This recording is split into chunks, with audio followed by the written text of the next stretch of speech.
A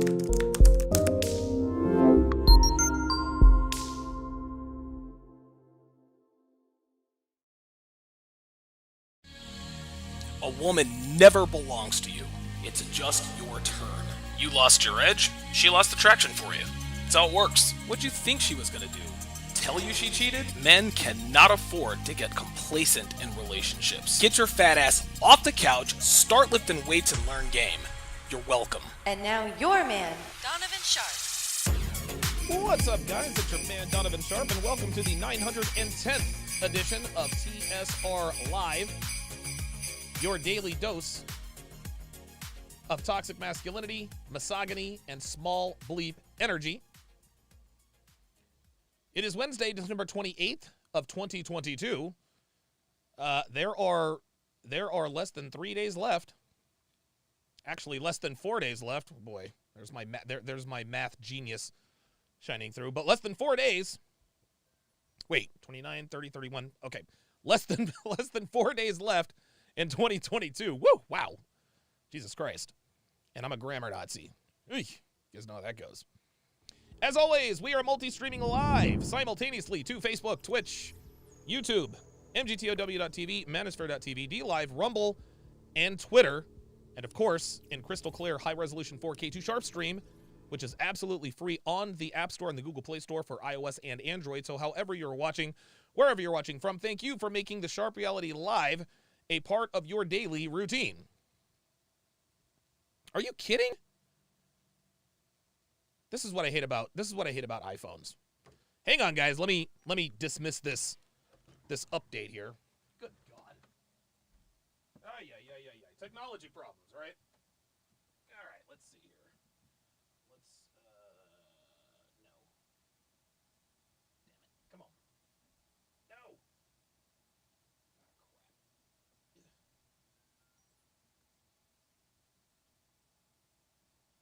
Oops. Oh. Nope.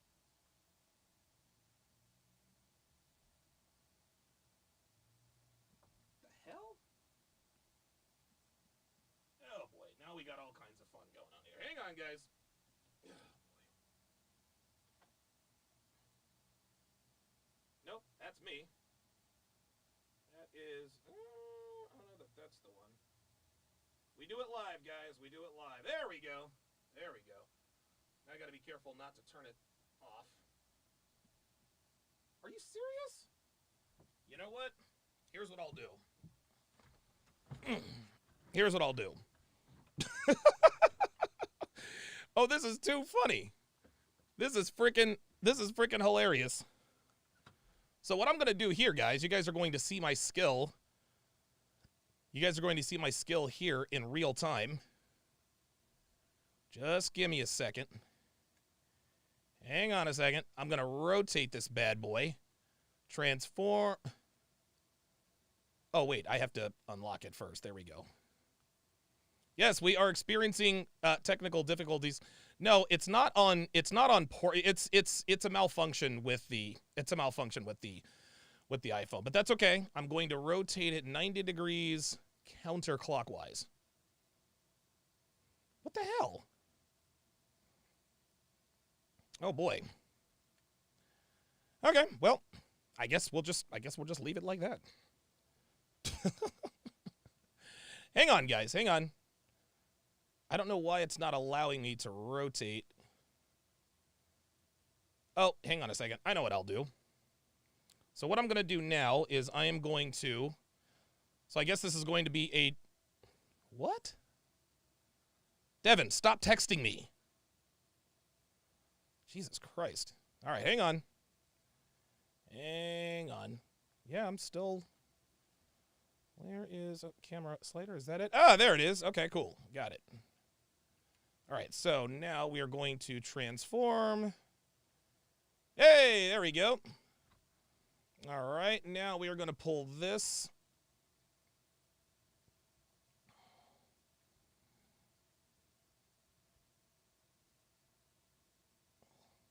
There we go. Okay, all right. The resolution clearly isn't where it needs to be, but I can correct that for next time. Anyway. Dude, I'm all twisted now. I'm all twisted now. Anyway, yes, I have a fantastic show in store for you guys today, even though it looks like I'm streaming in 420p, at least from this camera angle. But obviously, I'm going to react to the Courtney Ryan video. It's almost like a de facto part 2 with this particular video. But wow. Woo!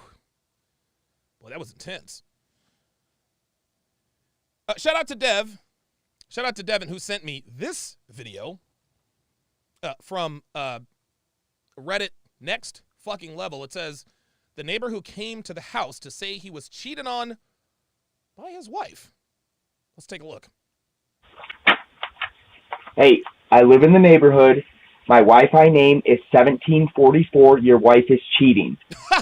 I don't know how you did not catch on. Your address is 1744, but every day when you leave for work, a Nissan parks 3 houses down, walks up the side of your house, goes in your back door. I'm assuming you don't have cameras back there? Okay, your wife is smart, but she is unfaithful. I'm going to walk this way, but I don't live this way. Wow. When Devin sent me that particular video, she sent it with the hashtag bros before hoes. She sent it with the hashtag bros before hoes. I like how the dude was like covert about it. He's like, your girl is cheating on you. Your girl is cheating on you. She's a hoe. She's smart, but she's a hoe.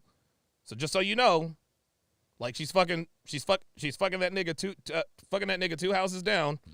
That nigga parks 2 houses away. He gets out of his car. He goes into the back door, and then he goes back door. Yeah, I got it done, DeMarco. That one, we got to look out for our own, guys. We got to look out for our own. Yes, the real MVP. Wow, New York's 9th wonder. Haven't seen you in these parts for a while. I'm sorry, there's a part 2? A part 2 to what? What is a part? Wait, hold. Is there a part 2 to the Waffle House video? A part 2 to the Waffle House video? Okay, if there's a part 2 to the Waffle House video. Oh, wow. Okay, Devin. Devin, I need part 2 of the Waffle House video. I need that, like, I don't want it. I physically need it. I have to know how the story ends, or I can't live. I can't do it. I can't live. Oh, it's not the Waffle House video. It's the... Oh, the cheating. Oh, it's the cheating video. Oh, damn! I was hoping the Waffle House video had a part 2.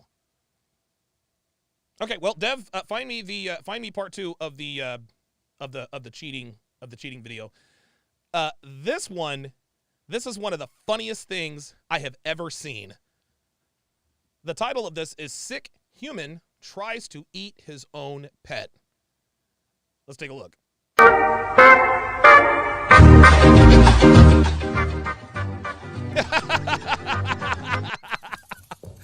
Look at him. Look. Oops. We got to watch that again. Oh, wait a minute. We got to watch that again. This is so funny. I love this. Look. He's got the hot dog. Oh, he's like, nope, fuck that. I'm out. He's like, fuck that.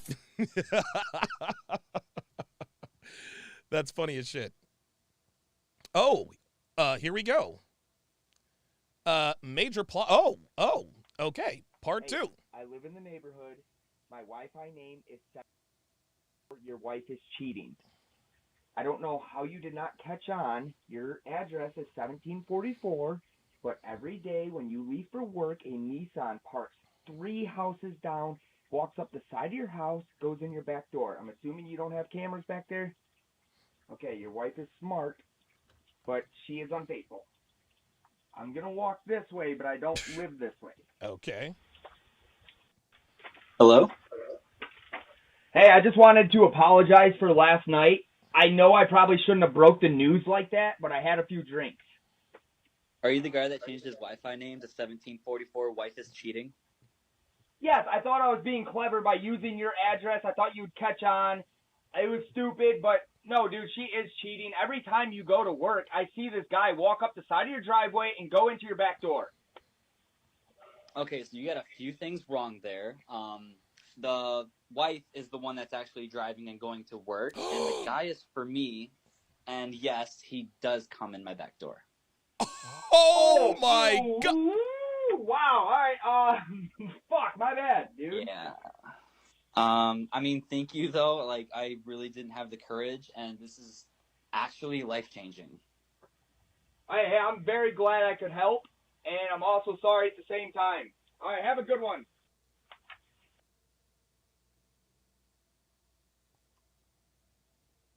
Oh my God.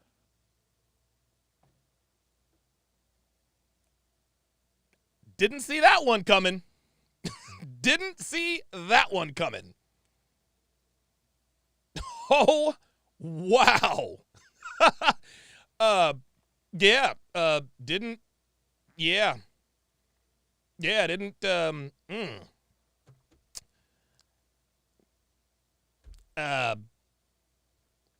shout out to the neighbor trying to help his neighbor out. He says he comes in the back door. Hey, I live in the neighborhood. He comes in the back door, then comes in my back door.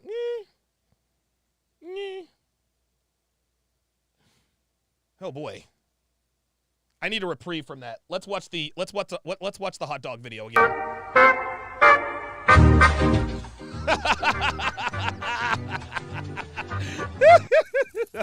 That dog is like, I'm out.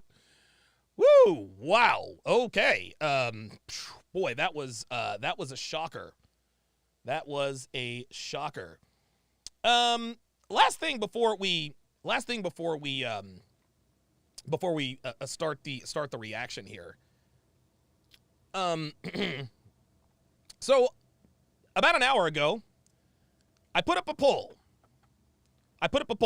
And I said, which of these women will have better dating options in 2023? It looks like there are a shade over 1,500 votes so far, and the two that I put, the two choices, Pearl Davis or Brittany Renner. Brittany or Pearl? 86% at this point have selected Pearl. 14% are clearly men who are not paying attention. So let's go to the comments here. Casimir Petrov says it's amazing how many successful YouTubers Donovan has built. No, I haven't. I didn't build Pearl. I didn't build her. I just gave her an opportunity. I gave her, I exposed her to my audience. I flew her out to the CME. And yeah, I mean, I did it on my dime. I paid for a flight, paid for a hotel, all that. And yeah, I mean, and again, the reason I did is because Pearl is good people, man. She's good people. I've known her for a little while now. She and Devin get along great. They really like each other. And she added value to the Not All Women podcast. And fortunately for her, she used the exposure that that I gave her to do what she does now. But like I said, it's the same thing with Myron. I didn't build Myron Gaines. All I did was give him an opportunity. That was it. Both, I mean, and both people, I mean, dude, I mean, they both are going, I mean, both are going to be over 1 million subscribers probably in the next half an hour, which tells me that if I didn't give them an opportunity, somebody else probably would have. Even if they didn't, they probably would have succeeded anyway, right? I mean, honestly, 1 million subscribers for each of those people. Even Kevin, same with Kevin. I had Kevin on my platform when a lot of people weren't.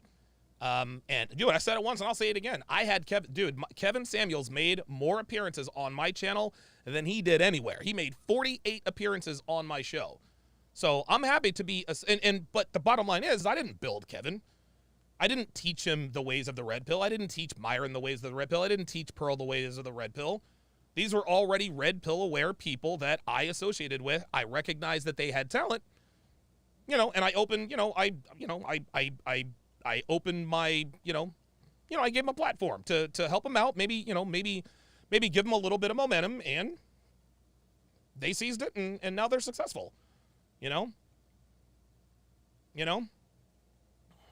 Again, 1 million subscribers. That has nothing to do with me. Yeah, I gave them an opportunity, but dude, 1 million subscribers is insane. That's insane. So yeah, good for that. Oh, somebody actually replied to that. Drew Frass says, but Donovan didn't build Pearl. I guess by proxy, she got big after F&F and Kevin Samuels. No, Drew. Pearl, when she came to Miami, when she came to Miami to the CME, she met some of the guys. She made the right connections. She made the right connections and used those connections to build what she's built today. Dr. B84 says, for dating, Brittany, but will be very short-lived flings. LTR Pearl, she's below average looking, but has qualities that'll make the LTR last longer. That's exactly right. Pearl she's attractive enough. Pearl has the level of attractiveness that's perfect for a long-term relationship. She's attractive enough for you to want to have sex with her, but not so attractive to the point to where she has an overinflated ego, like say a Cheyenne Reynolds or a Brittany Renner. Pearl, hands down. This might shock some people, but if you write a tell-all book, putting all your exes on blast, men with any sense won't come anywhere near you. That's exactly correct. Oh, this guy Drew Fraz again says, I agree, but Pearl is going to want a tall, high-value black man. Do you really think she qualifies for that? Yes, Drew. As a matter of fact, I do. You better believe it. She absolutely qualifies for a high-value black man. She qualifies for a high-value man. She's young. She's not a hoe. And let's just say for the sake of argument, because I know a lot of people will probably push back on this. Let's just say for the sake of argument that Pearl has a body count of 257, right? Let's just say for the sake of argument. That's not true. But let's just say for the sake of argument, she has a ridiculous body count. I can't tell. And guys, listen, I'm the slut whisperer, dude. Dude, I break this stuff down all the time. I've observed a lot of people. And don't get me wrong. There's some women out here with some really with high body counts that are pretty good at hiding those promiscuous proclivities. But if you have a high body count, it is impossible for people not to see that on you. It is impossible for us not to see that on you. It's just like Tate said in yesterday's breakdown. When a woman's a hoe, we can smell it. We can see it. And the reason why we know it and see it is because most girls are hoes. Most girls are promiscuous to some degree. That's why it's not hard to spot them, because they're literally everywhere. Pearl has absolutely no slut tells. None at all. Not that I know of. She didn't have any tattoos. She doesn't even swear when I talk to her on the phone. No tattoos, no crazy piercings. She doesn't swear. She doesn't qualify. For a high value black man. Are you kidding me? She's a reasonably attractive American woman who is well-traveled with her family, not well-traveled on Instagram. She grew up with a strong father who is the true patriarch of the family. She had lots of siblings, lots of brothers. Her mom and dad adopted a bunch of kids, and her dad's a top 1% man. You better fucking believe she qualifies. You better believe she qualifies for high value black men. Because I'll tell you this. You take any high value black man, who are they picking? Are they picking Pearl or are they picking Brittany? I'll tell you who they're not picking. She hasn't racked up a body count like, yes, Brittany has, so yes, her reputation isn't tarnished. Drew Fraz says, I mean, she's not a virgin, we know that. And I recall her avoiding the body count question last time she was asked, so how do you know that? It's not public, but it would raise questions for any skeptic, for a skeptic eye, just saying. Yeah, that's, Drew clearly is the type of dude who just wants to label everybody a slut. And I know it would be very easy to do that. Because like I said, we'll never ever know what Pearl's body count is. We'll never ever know what anybody's body count is. But this is why I teach what I teach. I teach you to recognize the behaviors of women who have promiscuous proclivities. Pearl does not. Pearl is fit, she's feminine, and she's friendly. That's it. That's it. Let's see. I think Pearl can snag a man on her level, looks and financial status. Brittany ruined her chances of getting that. No man with money and common sense will take Brittany seriously other than sex. No, they won't. No, they won't. Let's see. Oh, look at this guy. I think Brittany got this hands down. Men are visual creatures, so the most attractive will always win. Now, keeping the guy or making him want to commit is a different thing. You got to be kidding me. You got to be kidding me. See, this is the thing, Capo, is that, yes, Brittany looks better. Brittany looks a lot better than Pearl. Brittany blows Pearl away in looks. But Pearl has better options than Brittany. Pearl has better options. Oh, wow, there's a part 3. Okay. All right, so I guess we'll look at the part 3 after this. How about that? B. Davis says, as long as there are simps, she will never run out of options. That's correct. Unfortunately for Brittany, she doesn't want any of those options. Brittany said it herself. Yeah, my DMs are flooded with guys all the time. Not interested in any of them. That's it.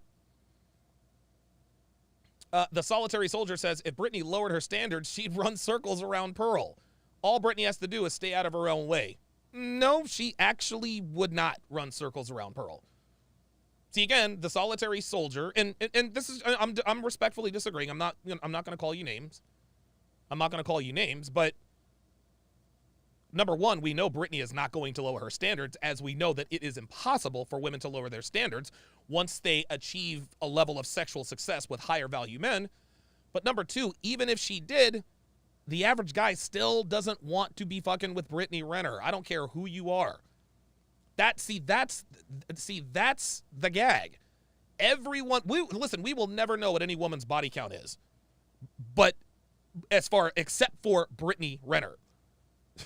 We have a pretty good idea as to what her body count might be, and it's a hell of a lot more than it is on the internet. I'll tell you that right now. This was a really good comment. It says, one is a pearl, the other is public property. Ooh, wow. Wow. For the man, William Breeze says, for the men Brittany wants, she won't have options. If she were to date a normal guy making money, she'll be fine. No, she won't, because that's not what she's going to do. Pearl is like 6'1". Chances are she'll want Pearl is not 6 feet. She's not 6'1". Pearl is 5'11". She's still very tall. She's not 6'1". 50 AK Ferrari F50 says, you see, I don't know if Pearl is a 304. I do know that Brittany Renner is. Exactly. Nat Turner. If I had to choose, I'm going with Brittany. Can't look at Pearl every day. This is one of those fake-ass pro-blacks. This is one of those fake-ass pro-blacks. Number one. Number two, it's one of those dudes who are a simp. You would really choose Brittany after all the athletes and rappers who have skeeted in her? Are you kidding? Give me a break. This guy was funny. He says, you were out of line for this one. Yeah, Ryan Simpson says, unanimous decision, Pearl all day, bruv. You better believe it. You better believe it. Visionary says, Pearl is more beautiful and looks more feminine. I mean, look. I get it. Pearl is the better option, but let's call a spade a spade. Brittany is far more attractive than Pearl is. It is what it is. It is what it is. Well, she is far more physically attractive than Pearl is. I'll put it to you that. I'll put it to you like that. Pearl hands down. Let's see. Oh, look at this. Roderick W. says, Brittany looks better and would have way more dudes in her inbox, but nothing meaningful would be the outcome of her dates. Well, that's exactly the point, Roderick. That's exactly the point. You see, I didn't ask who will have more dating options. I said who would have better dating options. You see, the only men that would approach Brittany are trying to fuck her. Do you think dudes are do you think guys are sliding into Pearl's DMs? Do you really think that they're trying to get, you think they're really trying to get pussy out of her? Honestly, ask yourselves this, gentlemen. Ask yourselves this. Do you think these guys sliding into Pearl's DMs are looking for sex? No, they're not, guys. They're not looking for sex. They're looking for relationships because they know that Pearl is not like that. They know that Pearl is definitely not out here trying to, she's not out here trying to be a Brittany Renner, fucking anything with a Y chromosome and a blue check mark. Nah. And trust me when I tell you, there are some, I don't want to say too much, but trust me. Pearl's on a lot of radars, guys. Pearl is on a lot of radars. She's on a lot of radars. I can't be, whatever, but she's on a lot of radars, guys. There are a lot of, and dude, you can actually search YouTube. There are a lot of dudes. There are a lot of high value men that have endorsed Pearl as sort of, okay, yeah, this is the wife material. You better believe it. And again, Pearl even said it when she was talking to Brittany. She's like, hey, yo, check this out. Like, I've got dudes on that level sliding into my DMs. She said it. She said it herself. And the reason why is because they see, oh, wow, like, this is the antithesis of the thought. This is the antithesis of the modern woman. She's fit, she's feminine, she's friendly. She believes in traditional, conventional gender roles. She's not a hoe. She's not trying to be a hoe. She clearly wants a husband and a family. Well, there you go. There you go. Devin says, who would guys more likely claim in public as their woman? Yeah, exactly. Yeah, trick question. Yes, Dime says, quantity, it's Renner. Pearl is going to have better quality pearls in the gym. She's going to be a wife by 2025. It's not going to take her long. I'll tell you that. This guy, listen, this guy, this is insane. Brittany will still have better options. Not every guy is going to want to know about her past or care. Let's just stop it right there. The only guys he said, not every guy's going to know about her past or care. Rizan, I got news for you. Nobody doesn't know who Brittany Renner is. Nobody doesn't know that she is the industry side chick. Number one. Number two, the guys who don't care are the guys she doesn't want.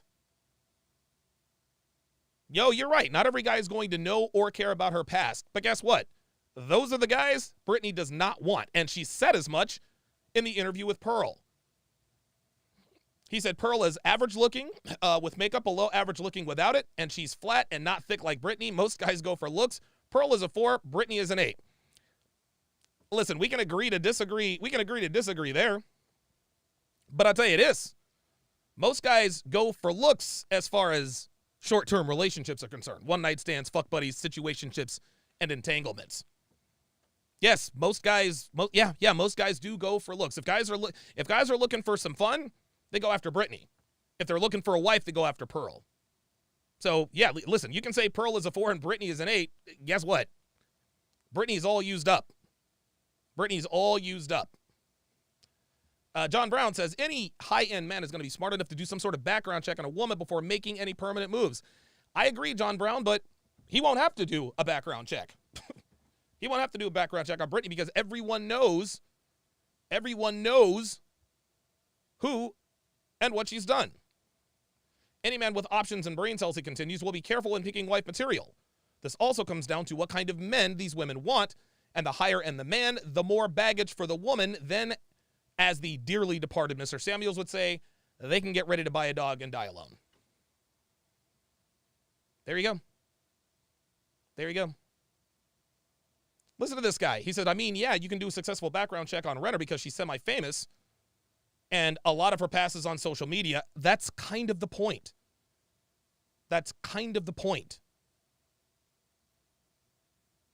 There is no way you will know what she has done in most cases. You won't know her true body count or what she did prior to meeting you. You're exactly right. But again, oh, here we go. Also, I guarantee her inbox is flooded with thousands of dudes. They may not be top 1% in income and looks like she wants, but she can easily find a dude with her past. A lot of dudes truly don't care. Right again. But here's where you're wrong. Brittany Renner's not fucking with non-top 1%ers. I'm trying to tell you, it's over for her. She's done. Like, guys, this is the oops. This is the kind of ignorant. Oh boy, this is the kind of ignorance. This is exactly the kind of ignorance we're dealing with as far as dudes are concerned. We actually have people who think that Brittany Renner has higher quality dating options simply because she looks good. What are we doing? What are we doing? Yeah, Secondhand Truth says Renner is not even worth bragging that you bagged her. Exactly. Like, honestly, honestly, Brittany Renner, she's not even a trophy fuck anymore.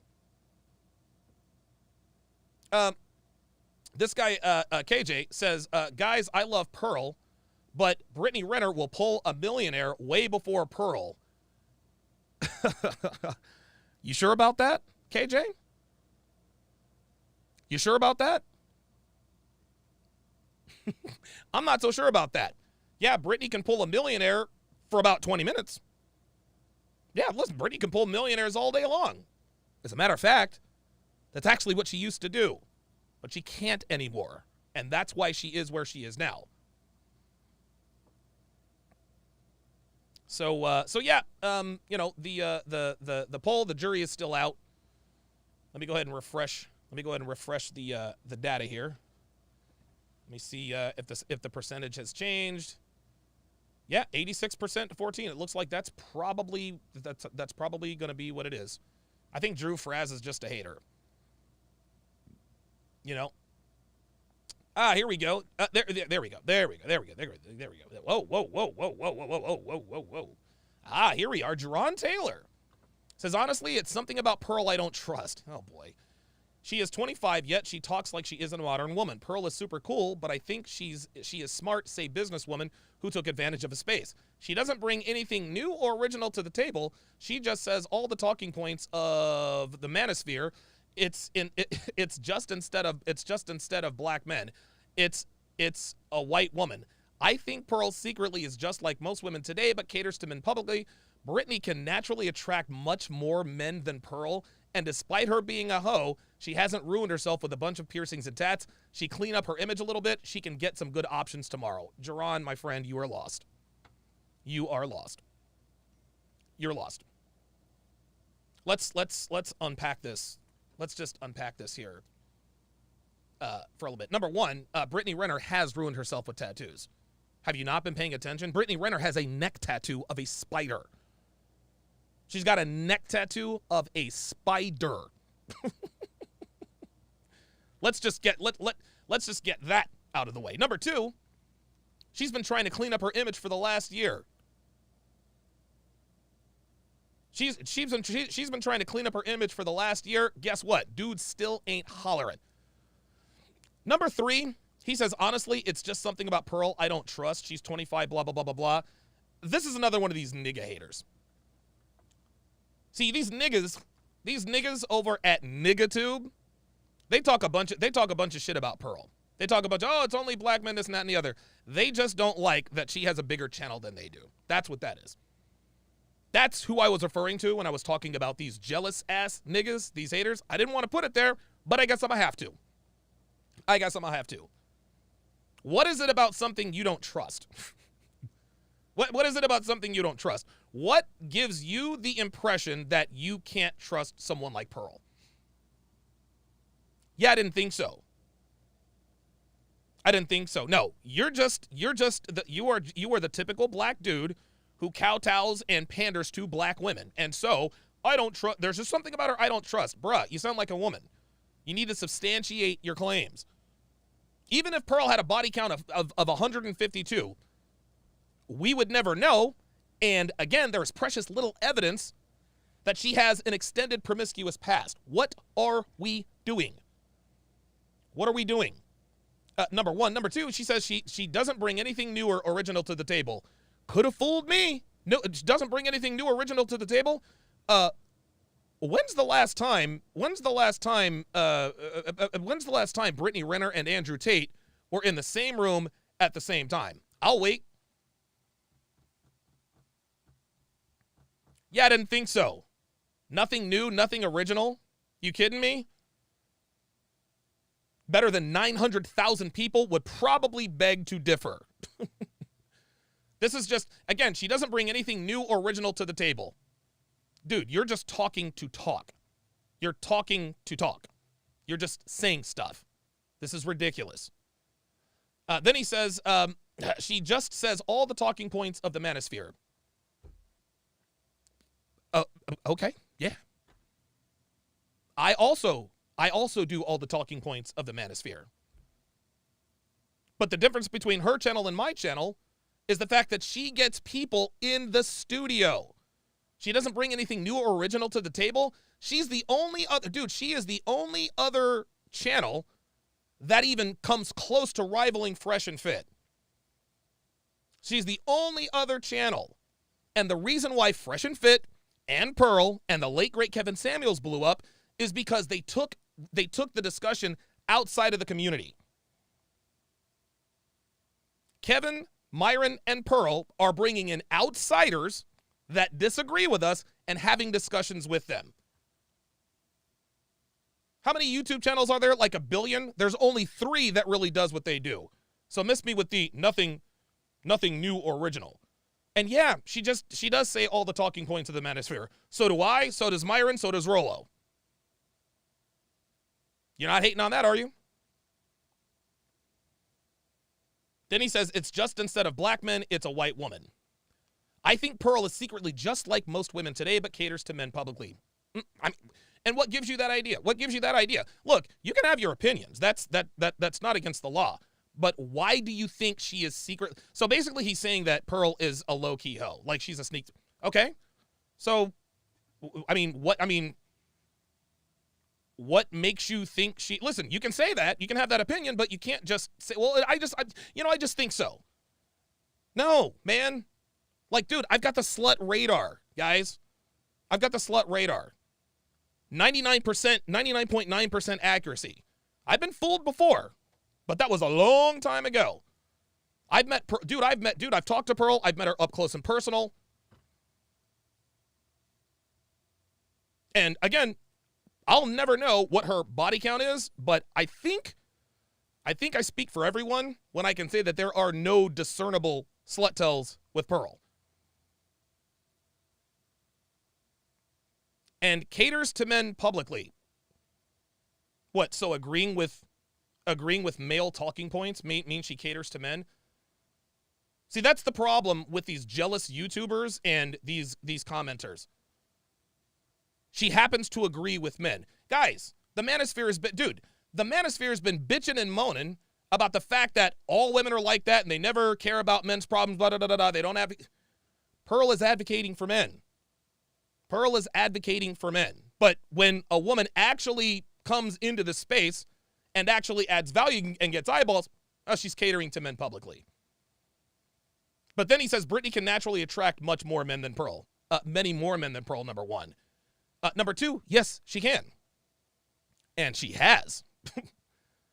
Here's the problem. The men that she naturally attracted back then don't want anything to do with her today. And then he says, despite her being a hoe, she hasn't ruined herself with a bunch of piercings or tats. Devin put in the chat, along with the Black Widow spider tattoo on her neck, she's got an arm tattoo, a thigh tattoo, an ankle tattoo, and a chest tattoo. Brothers, we got to do better. We got to do better, man. We got to do better than this, man. This is what's wrong with niggas. I'm trying to tell you, this is what's wrong with niggas. This is what's wrong with niggas, man. Y'all are something else. I'm telling you what. Y'all are something else. If you were to ask, dude, honestly, if you were to ask this nigga which one would you trust? Which one would you trust more to be married to? Yeah, exactly. Unbelievable, man. Unbelievable. Let's take a look at a couple more, and then we will get to the breakdown here. Jay Burnham says the simp economy. Oops. Oh, crap. Hang on, guys. Hang on. Okay, there we go. All right. Okay. Okay, yeah. No, I can't see myself. All right, well, I'll work on this I'll talk while I work on this. I don't want this to be too much dead air. Yeah, Jay Burnham says a simp economy is high. A lot of men are starving. I'll say BR. You're right. You're right on the first two. The simp economy is high, and a lot of men are starving. But guess what? Brittany Renner doesn't date quote unquote starving men. Brittany Renner is not going to date men who do not have options. Again, this is what women do to themselves. They think that because high-value men smash them, that high-value men must also want to commit to them. And for a while, Brittany had the world at her feet. Okay, there I am. For a while, Brittany had the world at her feet. And like I said, she pissed away her winnings. Unbelievable, dude. Grim Reaper says, a woman who's compliant with a good personality can make up for deficit in looks. Pearl will have the better choices. Thank you.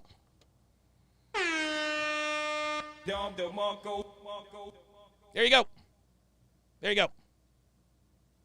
There you go. Oh, good God. Looks like I've frozen. Dude, I don't even know what the hell to do with my with the camera. I'm just gonna have to keep it here. Let me read these super chats and then we'll get started here. Let me go ahead and bring this up. Oh no, actually, hang on. There's a part 3. There is a part 3. Okay, here we go. This is let me go back to this part 3 here. Jesus Christ, the plot thickens. All right, let's see what's going on here with part 3.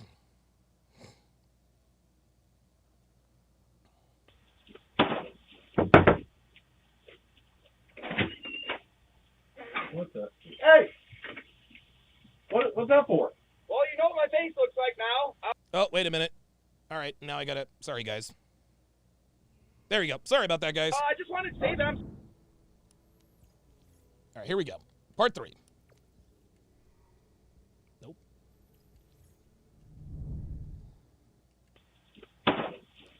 What the hell did he leave at the... What the? Hey! What's that for? Well, you know what my face looks like now. I just wanted to say that I'm sorry for everything. I feel like I've ruined your family. I feel terrible. Dude, what are you talking about? What? For accusing your wife of cheating on you and then you had to come out as gay because of it? I talked to you yesterday about this. Why are you acting dumb? Yesterday, I was at work all day yesterday. What? Shit! Shit, your voice does sound different, dude. We've been played. Well, you've been played. Fuck, man, she's cheating on you. There's a black Nissan that parks down the road when you leave for work, and then he comes in the back door. Fuck. Comes in my back door? Yeah, dude, I thought you were gay. What kind of Nissan is it? Ultima. Does it have dark tint windows? Yes, it had dark tinted windows. Oh, shit, not again. What? Not... Miranda! Whoa, hey, don't leave me out here. Come on, I'm invested now. Okay, so that, to me, sounds like it's a little too scripted. Sounds a little too scripted. Like, I like the idea. They should have, if they really wanted to make this sound real, they probably should have just left it at the part 2. So, all right. Very good. SDS MSM Gaming, $2 super chat says there is a part 3 to the neighbor telling the other. Okay. All right. Let's see. Black Bruce Lee with the $10 super chat says, Donovan, just ask all the guys who thinks Brittany has better options than themselves, better options than Pearl would wife her themselves. I'll wait. Exactly. Yeah, you can tell that's scripted. You can tell that's definitely scripted. Part 1, yeah, there you go. The level up man nailed it. Part 1 might have been organic. Part 2 was fishy. Part 3 was scripted. Yeah, the whole he comes in the back door and then comes in my back door. That's a little too cheeky. That's a little too much. That's a little bit too much. Hey, listen, man. Hey, it was fun while it lasted, right? It was fun while it lasted. All right. And so to business. So, Courtney Ryan, whom I have been extremely critical of in the past, And I was critical of Courtney because she's basically an attractive woman who talks about relationships and just talks about subjective truths all the time.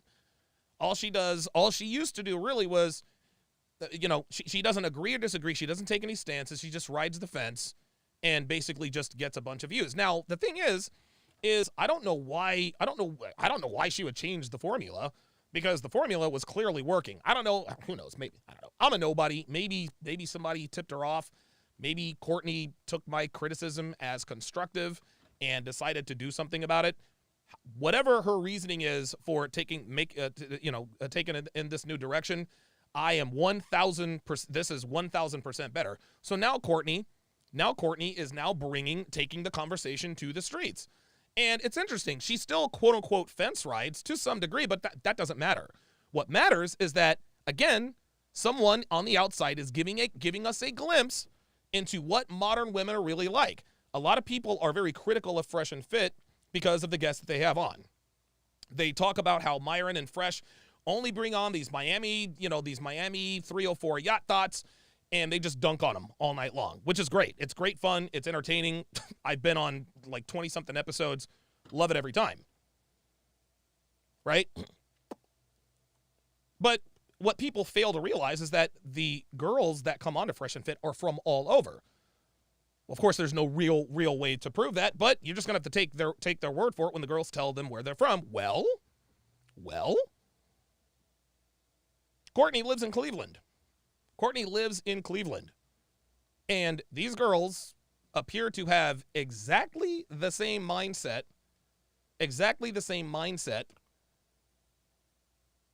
as the girls in Miami. So without further ado, it's called The Rise of Single and Childless Women.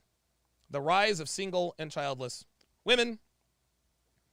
And this is sort of a de facto part 2 to the first video. So here we go. Hi everyone, welcome back to my channel. If you're new here, I'm Courtney Ryan, and in this video I have a group of women here with me today, and we're going to be talking about the topic of the rise of single and childless women. So recently Morgan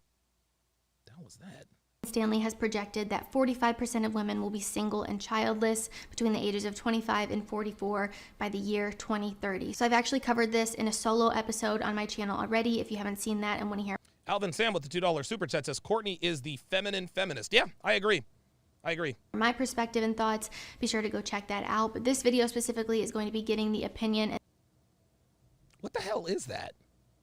and thoughts and initial reaction from a group of other women, and giving a woman's perspective on the topic and why they think this is occurring. So let's get started. Okay, women react to the rise of single and childless women. So basically there has been a study research done by Morgan Stanley where they're projecting 45% of women between ages 25 and 44 to be single and childless by the year 2030. And then more than 50% of women currently are childless at 30. So from a woman's perspective, also being 30 yourself, like what factors do you think are contributing more to women being single? So this is Gab. This is the Jeep chick who I think has a job in the media with the Cleveland, what are they, the Cleveland Guardians now? I think right now, Yeah, it was the background music. more of us are single because we grew up in this craze of going, you go to college and you like, now you gotta have debt and now you gotta work it off. Like, Oh, whoa. That's part of it. Let's see if she keeps it real. we were a little more, I hate to be cliche, but in that empowerment mode of There you women go. really grinding after it. And we've broken a lot of barriers, so to speak, in Oh my different God. capacities. You see more Yeah, it's called a hymen, sweetheart. That's really the only barrier that you've broken. Gab here won't come right out and say it, so I will. The reason why most women are single is because most women are hoes. That's all there is to it. College turns girls into raging sluts. Always has, always will. women doing certain jobs that maybe before only belonged to men, or it was majority men. You saw that flux happen. So as a natural byproduct, some of us, when we get into that go mode and we're hustling or Fucking. doing our best to be a leader in whatever field we're at. Fucking. We have our competitor hat on, and maybe some of our priorities took a back seat.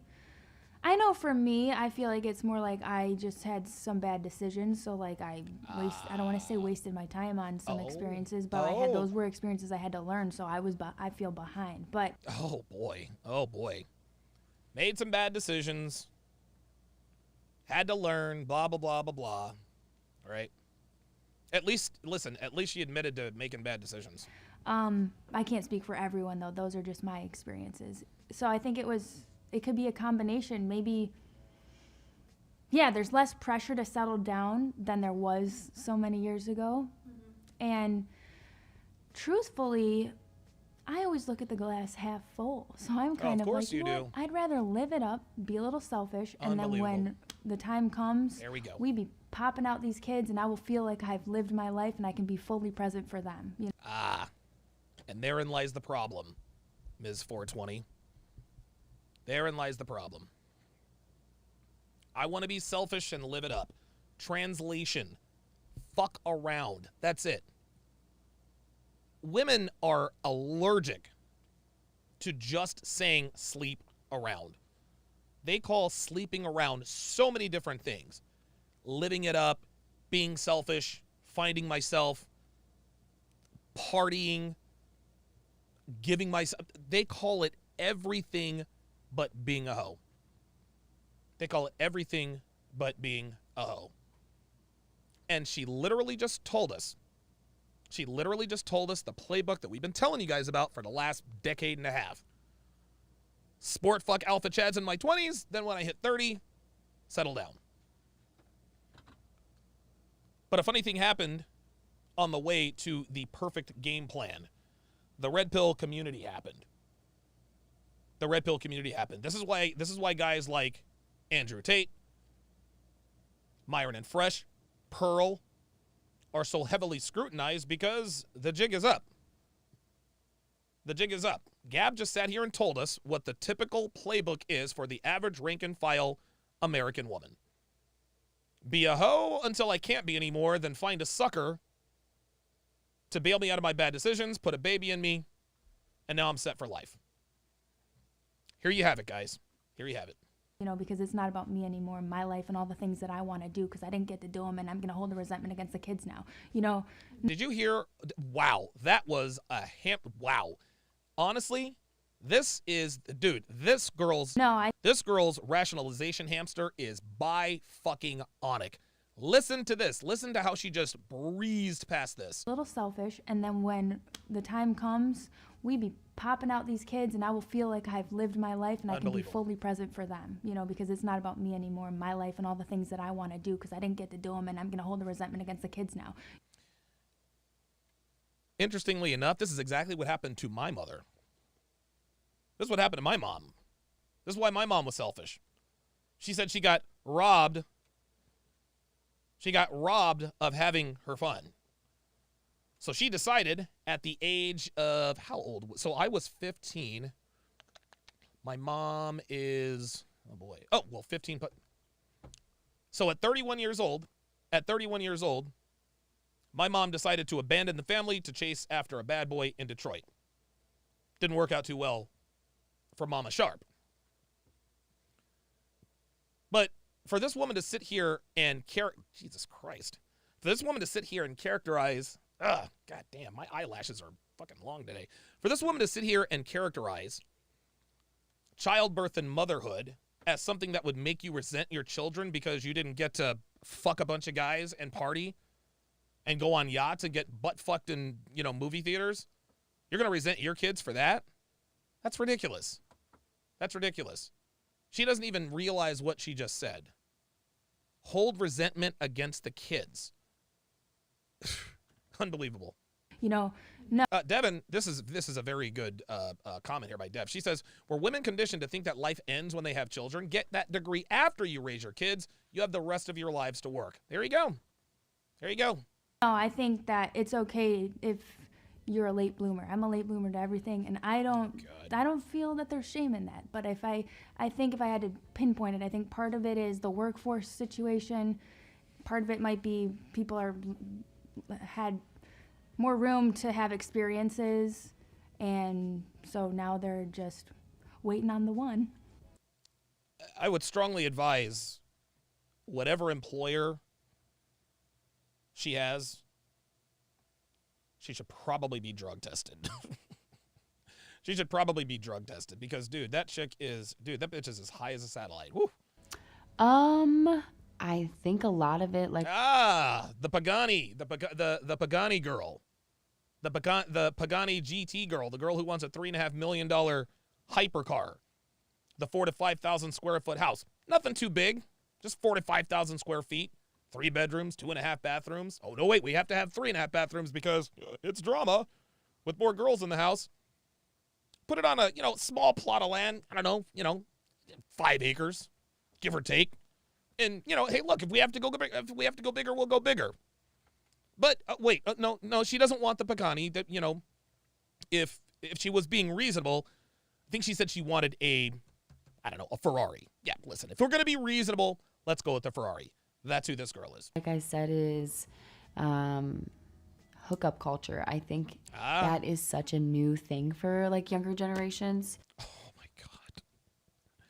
Hookup culture is a new thing for younger generations. Are you kidding me?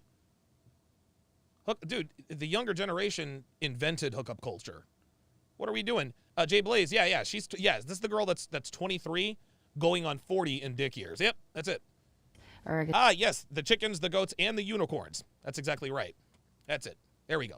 My bad. It's just a younger crowd that by the time we were 30, that all the gems are taken. And it's, if you find a good guy, like, it's hard to trust them and really think that they're honest, because some of the candidates you meet nowadays are just the worst. Yeah. Oh, imagine that. Ah, God. When you get to 30, all of the gems are taken. There's a reason why. Because gems don't want bitches over 30. That's just how it goes. That's how it goes. I think it's that accessibility that wasn't there prior. So if you think about it, like my grandmother and my mom weren't able to have their own bank accounts. So like now that I have more financial freedom for myself, I don't have to get married to secure that financial freedom. Okay, that makes sense. But has that helped or hurt you? Like, dude, like it couldn't even have. So she went right to the feminist playbook. The question was, why are most women single? Why did Morgan Stanley, their numbers, they projected 45% of women are going to be single and childless, by the age of 30, or some crazy number like that. Yeah, like a woman, whether a woman has a bank account or not, that doesn't affect their sexual decisions, number one. Number two, the reason why women are single is because they're hoes.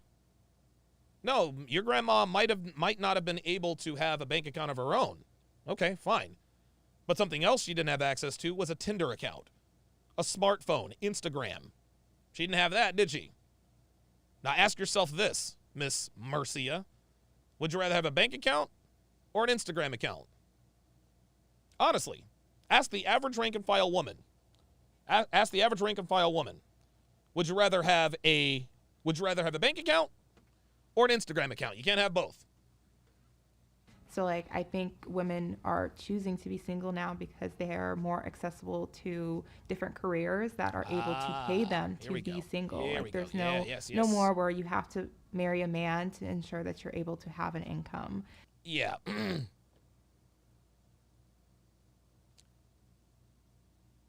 She's only half right. Let's listen to that last 10 seconds one more time, because she said something very important here. Listen.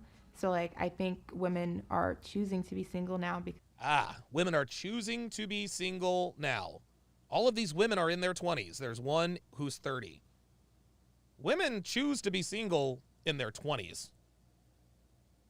But when you're in your 30s, that decision is made for you rather than made by you.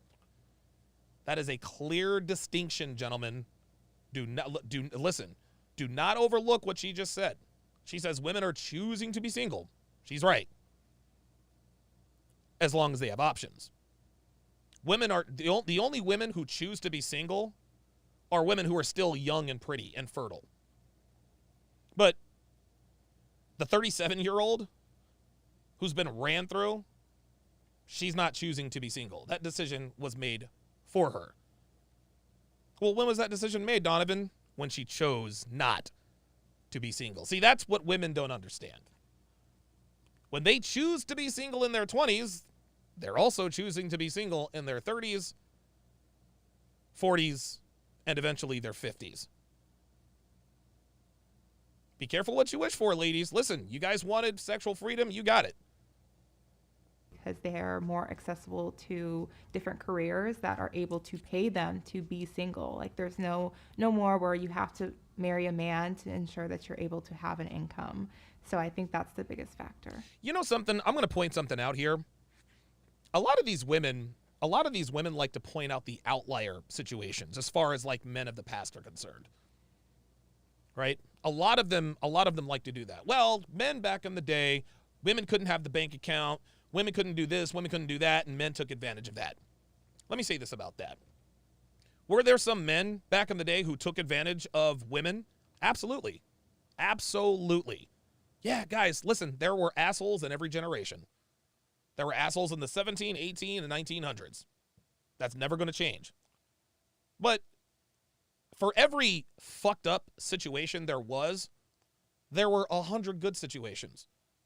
And as we all know, women like to use the outlier situation to justify their bad decision making. Well, if we really went back to when it was, we'd have to be subservient and this and that, and I don't want to have to rely on a man because he'll leave. Dude, men didn't leave their wives back then. Men took care of their wives and children. They took care of their wives and children. Dude, this is why nobody got divorced back in the day, because men didn't divorce their wives. Most men back then loved their wives, took care of the wife and the kids for the rest of their lives. But no, they let Cosmopolitan spin all these bullshit stories about, oh, this guy left his wife. No, that's not the way it was. Yes, there were assholes back then. You better believe it. Of course, there were plenty of assholes, asshole husbands back in the day. But the percentage of men who were assholes and misogynistic and abusive compared to the men who were actually good family men, dude, it's night and day. It's night and day. Women are basing their mindset on something that almost never happened. Almost never happened. The average white back in the 40s and 50s was in a great happy marriage. Every once in a while there was a woman who was in a bad marriage, but those are few and far between. Just keep that in mind. Keep that in mind. I think there's a lot of things. I think that, like, even just our parents' generation and the generation before them, like, women depended on guys to be their provider. Here we go. Because they maybe didn't have the opportunities or just, like, weren't as career-oriented as women are now. So I think that women got married a lot younger previously, like, so that the guy could provide for them. Yes, that's kind of how it works. So I think that because women... Roderick Thomas says, you can't use the outlier for the overall situation. That's living in fear. If I get a job, I can't do what I want. Yeah, that's exactly right. That's exactly right. But that's not really why women choose to be single. Women choose to be single because they want to be hoes. That's it. Women have careers now that they might kind of like push off that part of their life. And then also, like, just with like modern medicine and fertility things, like you can like freeze your eggs or embryos and like have babies later in life, which that wasn't like as common or as available before. Do you know how much IVF is per try? Do you guys have any idea how much IVF is? Yeah, try $25,000 a try, y'all. $25,000 a try. And then I also think the amount of options that we have because of the internet, whereas before, like, you had your people in your area, but now, like, because there's just endless options, I think that, I don't want to say people, like, don't settle, but they just they keep dating, hoping to find someone better. That's literally what they're doing. Literally what they're doing. And again, that's the problem. My sales trainer, one of my sales trainer, two of the greatest sales trainer of all time, Damon Lindley and Joe Trainum. Those guys taught me everything. They taught me everything I know about the sales game. Taught me everything I know about the sales game. I remember one afternoon, Damon told me, he's like, look, Donovan, you can't give customers too many decisions, because if you give them too many decisions, they're not going to make a choice. They're going to get confused and overwhelmed. That's what's happened to the dating market. This is what's happened to the dating market. Women have way too many options. You combine the endless options that will actually, it's not endless options, but you combine the abundance amount of options that women have today, combined with a culture that says, don't settle. You deserve him, girl. You deserve a top 1%er, girl. This is exactly the reason why the dating market is a shit show. So I feel like people don't always appreciate like what they have as much. Hey, man. Finally, somebody spoke the truth. Devin says, I had a friend that did IVF. The baby ended up not being her husband's. It was the doctors. Happened in Canada to other patients. Oh, I remember that, Dev. I remember you telling me that. That's crazy. Yeah, they don't want to feel like they're settling, right? So Yeah. they're single for longer. Everything's getting pushed back. I feel like they're... Yeah, but oh, God. Oh, this right here? This girl right here? This girl, Erica? This girl's a super hoe. I think this girl has probably fucked more men than Brittany Renner. I'm not kidding. Girls who look like this, that have her mindset, are always epic sluts, man. There is no doubt about it. There's this rise of like independence with being a woman. Like you don't need Translation, you fuck a lot. a man, you don't need a partner, you can just do everything on your own. I think that has to do with it, just this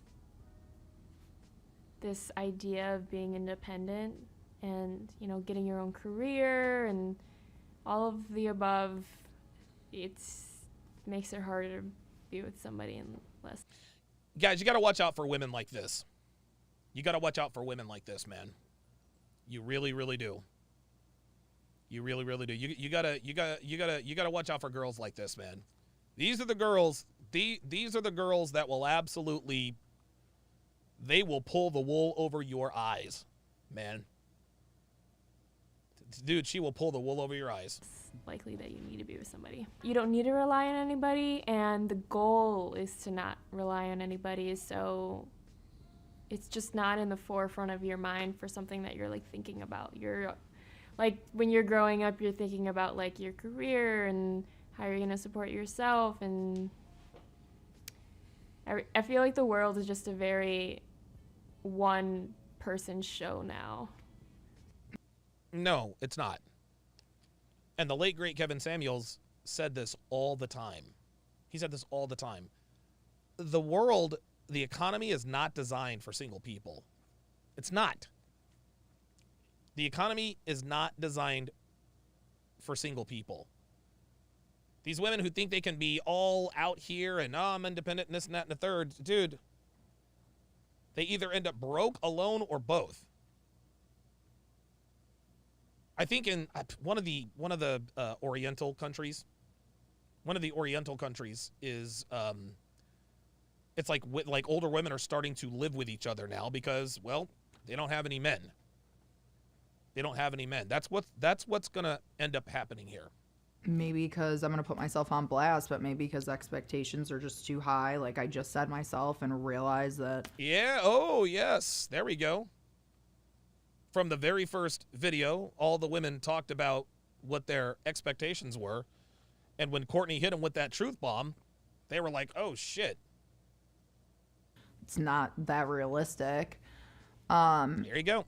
And I just feel like with this day and age, men are just a little bit different, and marriages are almost just short-term relationships nowadays. So I feel like it's very hard for a woman to take a man seriously, let alone have a child with him, when you don't really know when he's going to leave you or you want to leave him. She's speaking the truth here, guys. She's right. Men have changed. Men have changed. Feminism has castrated masculinity. It's castrated masculinity. It's almost against the law to engage in masculine activities.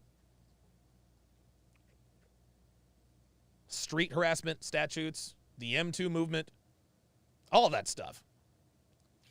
Hell, I think there was a law in England that you could be arrested for just going up and talking to a woman. It's ridiculous. It's ridiculous. So yeah, she's right. Men are not the same. What feminism did was it gave leverage to the top 15, 20% of men. Top 15, 20% of men. So it's less commitment. Sadly, yeah, I'm not for it. I think it's actually very sad, but I feel like that's what it is. Hang on a second. Let me back up here. Oh, God, this fucking bitch. Listen to what she says. Hard for a woman to take a man seriously, let alone have a child with him when you don't really know when he's going to leave you or you want to leave him. That's false. That's false. Yeah, South Korea, that's where it was. That's false. What she just said. Because you don't know if you're going to leave him or he's going to leave you. Guys, women end 95 to 99% of relationships. This is marriages and relationships. Men don't leave relationships. We don't. We don't. You ask the average woman how many times she's been dumped. They can probably count on one hand the number of times they've been dumped. And honestly, a lot of women will probably say one or two, probably none. You ask the average man how many times he's been dumped? He's going to say, well, how many girlfriends have I had? 11? I've been dumped 11 times. It's incredible that we have that this narrative that I have to do X, Y, and Z in case he leaves when it's women who are the ones doing the leaving. Women filed 75 to 80% of divorces in non-lawful relationships, marriage, stuff like that, just regular relationships. Women end those 9 times out of 10. Men don't leave women. Men don't divorce women. It's the women who are doing the leaving. So it's less commitment. Sadly, yeah, I'm not for it. I think it's actually very sad, but I feel like that's what it is. I think maturity has a lot to do with a woman deciding to be with someone or not. Oh, yeah, this is the single mom who wants a dude who makes $600,000 a year yet. And I feel like we are in a day and age where everyone wants to be like the coolest person, like the most liked person, the most... You're talking about women, sweetie.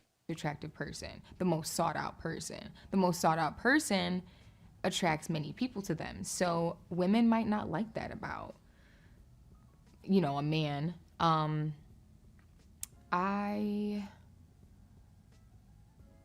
Sometimes women have been through some shit, so they don't want to be, subject to going through anything negative in a relationship. Yeah, and whose fault is that? Yeah, sometimes women go through some shit. You're a single mom. You've been through some shit. You're a single mom because, well, you chose to be. You laid down with a man. You had unprotected sex with a man who you were not married to, and you made another person. That's on you. That's on you. I don't want to hear, oh, I've been through some shit. Da, da, da, da, da, da. Cry me a fucking river. Cry me a fucking river, man. American women live the best lives of any class of human in history. They do. They do. So what, your baby daddy cheated on you? Work it out with him. Work it out with him. Oh, no? What's that? No? He fucked somebody else? He betrayed the golden vagina? All right, fine. Fine. Again, if they found comfort in, being single. I think that's where I'm at. Like, I... Stop the cap. She just said she's found comfort in being single. 32-year-old single mother. I found comfort in being single. Yeah, that's called self-preservation, sweetheart. I'm happily single. I'm Stop the cap. Happily single. Oh, wow. Dude, the law number 24 of the 49 laws of Sharpe. This is the one that I quote the most. The more a woman tries to convince you of something, the more likely the opposite is true. The more likely the opposite is true. If you really were happy single, you would just say you're single. Instead, you say, oh, I'm happily single. That means you're most certainly not happily single. I'm enjoying my time with my daughter, and I'm enjoying my time building my career and getting to know What career? Myself. And I wouldn't jump into a situation with another man unless I really felt like this person was very solid to my standards. Standards. And it's hard to find that when you live in Cleveland, Ohio. No, it's hard to find that when you're a 32-year-old single mother with a girl. Location ain't got nothing to do with it, baby girl. You can move to Miami. Ain't no dudes trying to fuck with you. You can move to Charlotte, Dallas, LA, Vegas. Seattle. It doesn't matter. Doesn't matter. You're a single mom of two who has unrealistic expectations about the men you want. It's got nothing to do with your location. Dudes are the same everywhere. It's hard to find that when you live in certain areas, or it's hard to find that if you have a kid. It's hard to find that if, you're still growing in your career and your socioeconomic status. And her career, what exactly does I forgot what she does. Where you live. So, like you said, the average male at 37 is only making, you said 50. It was like 52, yeah. 50,000. And $50,000. Roger Thomas says, allegedly, Donovan, allegedly. Yeah. Right. Allegedly. Sorry about that. Disclaimer. Appreciate that, Roger. Is not going to be comfortable for a family with 3 kids. So it's like you settle and you struggle, or maybe get married young. Right? Kyle 2020 says, Vegeta, what does the scouter say about her cope level? It's over 9,000! Appreciate that, Vegeta. You take your time finding someone that's ideal for you.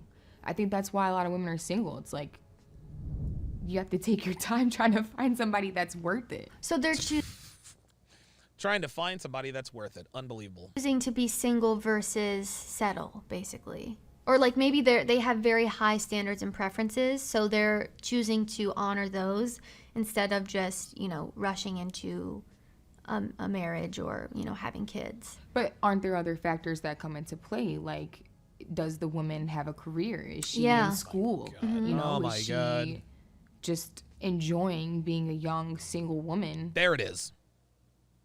Is she enjoying being a young single woman? Translation, is she enjoying being a hoe? It's incredible how women tell on themselves every time. Every time. Well, maybe she's in school. Maybe she's working on her career. Maybe she's enjoying being a young single woman. Well, that's the problem. That's the problem. You see, enjoying being a young single woman, aka sleeping around, has consequences. Unfortunately for this woman, some of her consequences happen to be tangible. You've got a kid. You've got a child. And no dude is trying to fuck with a woman with a kid who looks like you. Growing in her life. Yeah, and I think there's a lot less pressure now too for women to rush into marriage, right? Because in the past, we didn't work. We relied on a man solely for income. But now that more women are financially independent, they can support themselves and they aren't relying on a man for it. That's exactly right. But the drawback to that, not having to rely on a man, is that you rack up that body count. Jay Blaze says her daughter is her retirement plan. Yep, sure is. Sure is. It sure is. I can tell you right now, dude, I'll tell you right now. I think my mother is relying on me and my brothers and my sisters being her retirement plan. That's the plan. That's my mom's plan. That's my mom's plan. And I'll tell you right now, I ain't gonna be the one. No, not this. No, not Donovan. And you guys know me, man. I don't refer to myself in the third person, but no, sir. Sorry. Sorry. No, sir. No, sir. No, sir. No, sir. I am not about to be a sonsman. I am not about to. No. I retired Devin because Devin brings value to my life. I'm not retiring my mother. Sorry. Alvin Sam, $5, says single mums are not looking for love. She's looking for help. Oh, shit. God damn. Woo, wow.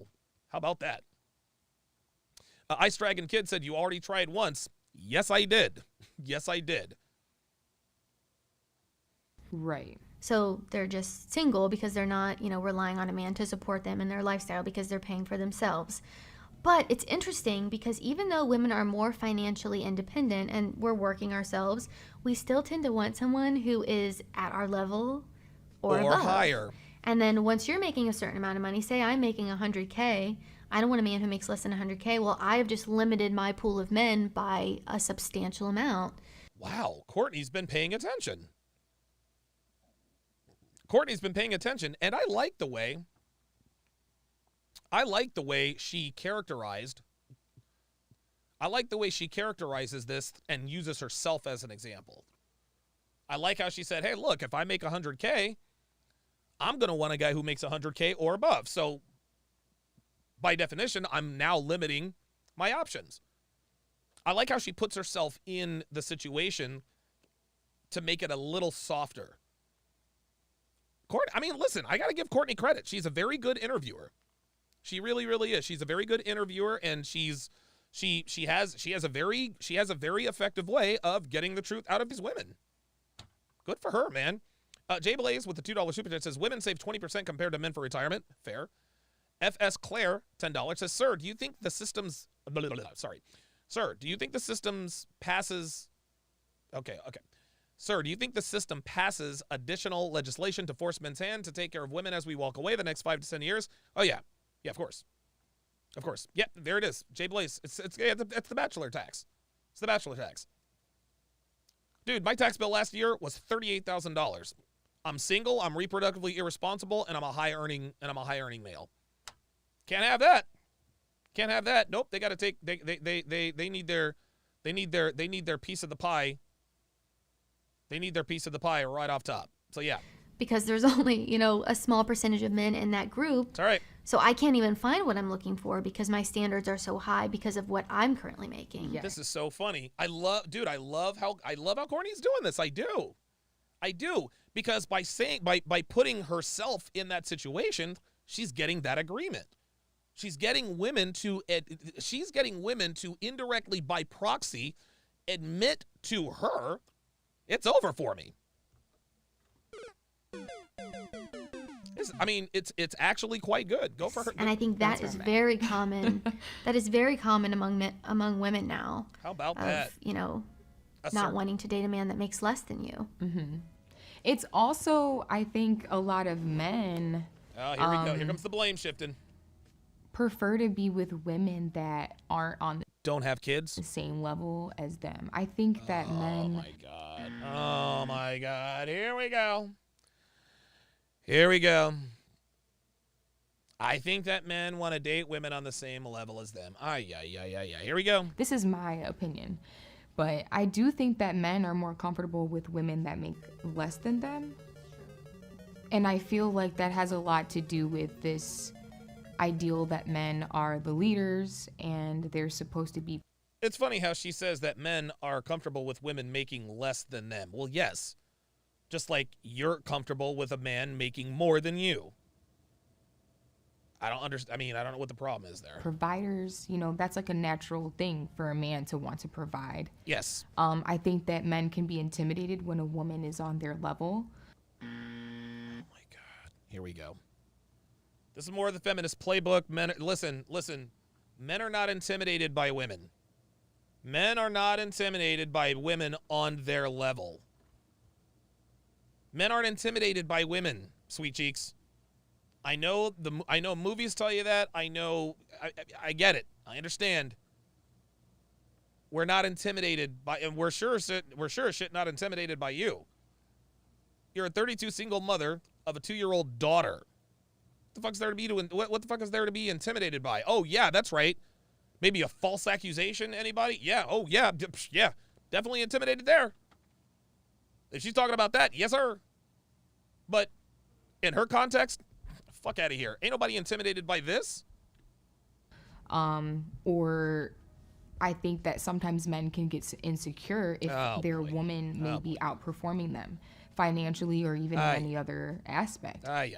Financially or any other aspect. How can a woman outperform a man financially or any other aspect? No, men need to be needed. Men need to be needed. It's just like Tate said yesterday. Men, we don't want a woman who's been there, done that. We don't want a woman who's ridden in a Lambo or a private jet or has traveled around the world. No, we want a woman who who hasn't experienced these things so that we can experience them together, and so I can be the first person to introduce her to these types of things. That's what that is. That's what we prefer. It has nothing to do with you being on their level. Fuck out of here, man. We're not intimidated by that. We're repulsed by that. I think that sometimes, I've been in situations where men that I've dated got aggravated with me because I was too outspoken. Oh, God, Jesus, wow. This woman is a walking womanese translator. Woo! Because I was too outspoken. Translation, I was a bitch who wouldn't shut the fuck up. There it is. She just told on herself. They got intimidated because I was outspoken. Nope. You are a quarrelsome woman who really doesn't have the sexual or relationship market value to be quarrelsome in the first place. It's always the women with the lowest relationship market value that are always the most difficult. I'll never understand that.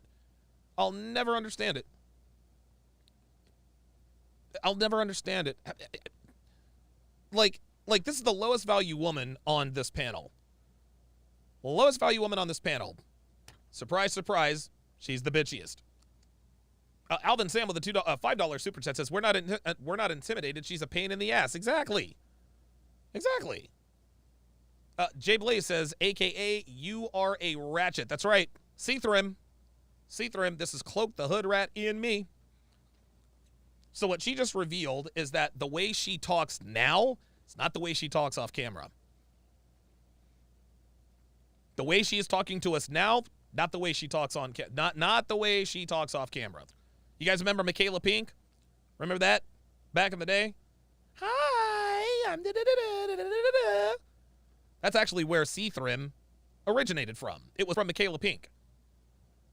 And they wanted to be the one leading the conversation, and they wanted me to be quiet. And I'm just not that type of person, but I feel like those aspects come into play as well when it comes to that. I'm just not that type of person. Got a lot of that going around. Especially with her skin hue. Yeah, Shane will win, says white girl voice. Yeah, that's exactly right. That is exactly right. Yeah, this chick is a low-key ratchet. And money is a big one too there. I think only like 22% of women out-earn their husbands, and the more likely a woman is to out-earn her husband, the less likely the marriage is to work out. That's exactly right. So the woman is less satisfied and the man is less satisfied. Look at her. So it's like it doesn't work, right? So everyone is just more single, chronically single. Yeah, they're fucked, Courtney. That's what it is. You don't believe me? Ask Brittany Renner. What factors do you think then are contributing to oh boy, here we go. women remaining childless? Obviously, being single comes into play. Yeah, being single because of all of the factors of being single, like the career and all that. And then not having a kid, well, if you can't establish your career until you're like 32 or 35, you've pretty much missed your like entire you're almost at the end of your fertility. Like you have like 5 years left before. Here we go. She's literally putting her career before her family. It's just what Devin said earlier. Dude, go get a degree and all that after you've raised your kids. You can do your passion projects when your well-adjusted children are raised and out of the house. Nope. I want to build my career. Then I want to have children. So you want to high stress, high paying job, then you want to have a child. Who for the first, I don't know when kids start walking or getting potty trained. I'm going to put it at 18 months. But now you're going to have a child who for the first 18 months can't speak English, isn't potty trained, eats all the time or doesn't eat all the time. But yeah, you're going to sign up for that? Mm-hmm. Or you can can't have kids anymore. There you go. This is why you have them when you're young, sweetie. So that means you have 5 years to find Look at this. a husband. Look at this. Look at this. That you like enough to have kids with, or just find a guy in general. Oh, there it is. Yeah, I think so. And things are expensive. Kids. This is funny, dude. You can tell this girl is a dude. I mean, honestly, man, she looks like she smells like a skate park and weed. They're so much more expensive now than they used to be too for people. So that could play a role too. I think there's higher infertility now than there was before. I don't know for sure, but I'm pretty sure that infertility, and maybe it is. Yes, it's higher infertility and lower testosterone. When you're on birth control for a decade, yeah, it fucks with your fertility, man. Fucks with your fertility. And of course, we know men's testosterone levels, they're the lowest they've ever been. So there you go. Is because women are waiting longer, that you're just not as fertile when you get older. Mm-hmm. But I don't really know why else besides that, unless they just don't want to. Right. I think social media also, there's this movement to wait to have kids, to not have kids when you're younger. Yeah. Every time I get on TikTok, I see childless and by choice and all this stuff. Yeah, right. And also Basil Denson with the $5 super chat. Haven't seen you here in a while. Says good live as always. Thank you, my friend. Also just, people kind of saying you shouldn't get married young, you shouldn't have kids young, Yeah. live your 20s and have fun. Unbelievable. And then dude. do Yep. those things in your 30s. Is this something you experience online too? Yeah, I totally get that. And I think the other side is that people don't always realize that the 20s is kind of your foundation for the rest of your life. So yeah. Wow, listen to this girl dropping knowledge. How about that? You should have fun, but if all you do is have fun, then you are going to be in your 30s and kind of be behind when it comes to those other things. Oh, kind of be behind? No, sweetheart. No, it's a wrap. So I feel it's a balance. It's also that financial freedom aspect, understanding hey, majority of the money that I make currently, being single with no kids, I'm able to use 100% of my income just for myself. And then I also think, if I were to have a kid, could I survive on the income and the lifestyle that I have currently? No. It's that. If I had a kid, could I survive on my income? The answer is no. Well, this is why you get married. You see, his income counts too. It really sounds to me, it really does sound to me like this woman, I think she wants to be a single mom. Because every time she talks about having a kid, it's almost like she wants an absentee father. It's kind of weird. Damian Orozco, $2 super chat, says skater chick looking like she's from the Dudesons. The Dudesons. Neil Ray, member for 11 months, says thanks for all the great lessons and videos. My pleasure, sir. Appreciate that very much. That thing where, it sounds selfish, but at the same time, knowing that I can't give a kid a better quality of life. Oh, here we with go. my current income, why would I do so? Oh, here we go. Oh, yeah. I don't want to bring a child into this world because I'm not making enough. That's a cute excuse. That's a cute excuse. She's sitting here, so she wants us to think that the reason why she's not having children is because she wouldn't be able to live on her current income and have her current lifestyle. No, that's the excuse she uses to keep getting butt fucked by Kevin and Sales. So I would prefer to stay single and childless, without a child, if that means that I'm able to, secure that financial freedom for myself. If I can't secure financial freedom or stability currently, then I would never bring a child into that situation. See, told you. I feel like we're not in the old ages anymore. So I here feel we go. like back Here we then go. it was more so here we go. You had to. Women were basically, they wanted us to be rabbits. Oh yeah, let's just pop out one kid after another. Oh my God. Here we go. Let's just pop out one kid or another. Yeah, this is it's She's sitting here making it sound like the olden days was like the Handmaid's Tale, right? Yeah, all women were good for doing was popping out kids, this and that and the other. Sweetheart, you guys populate the world. You guys populate the world. It's so funny. They make just like Devin says, they make childbirth sound so unpleasant. They make childbirth and motherhood sound like it's a bad thing. No, you're not just popping out kids. You're creating lives. You're populating a society. You're contributing to civilization. It's fun, dude. I swear to God, man. Women talk all this stuff about how men don't respect women. Dude, women don't respect themselves. Women don't respect themselves with this kind of talk. Women don't respect motherhood. It's not the men who don't respect that. It's the women that don't. It's incredible. You know, and now I feel like it's more so male. Space Orc, $5 super chat says, Donovan, I'm driving home and will listen later. Can you please hit the Night Rider for when I catch up? I'll go you one better.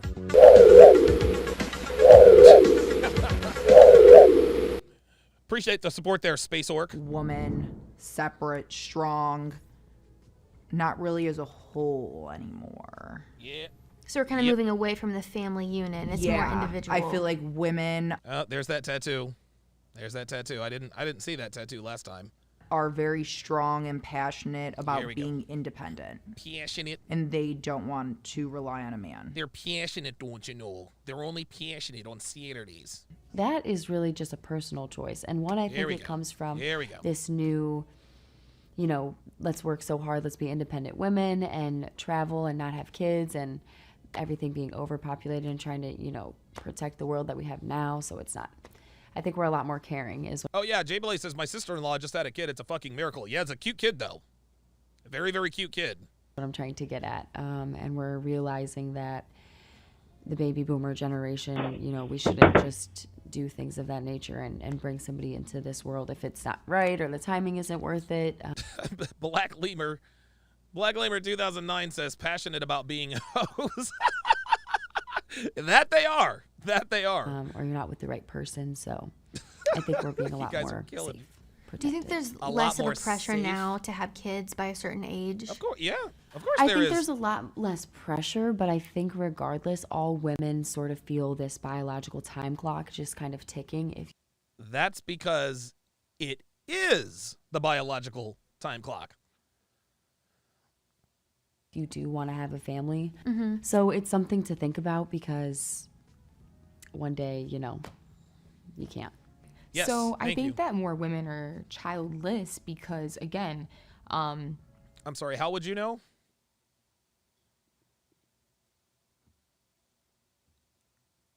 I mean, like, how would you know? Just, you know, pointing that out.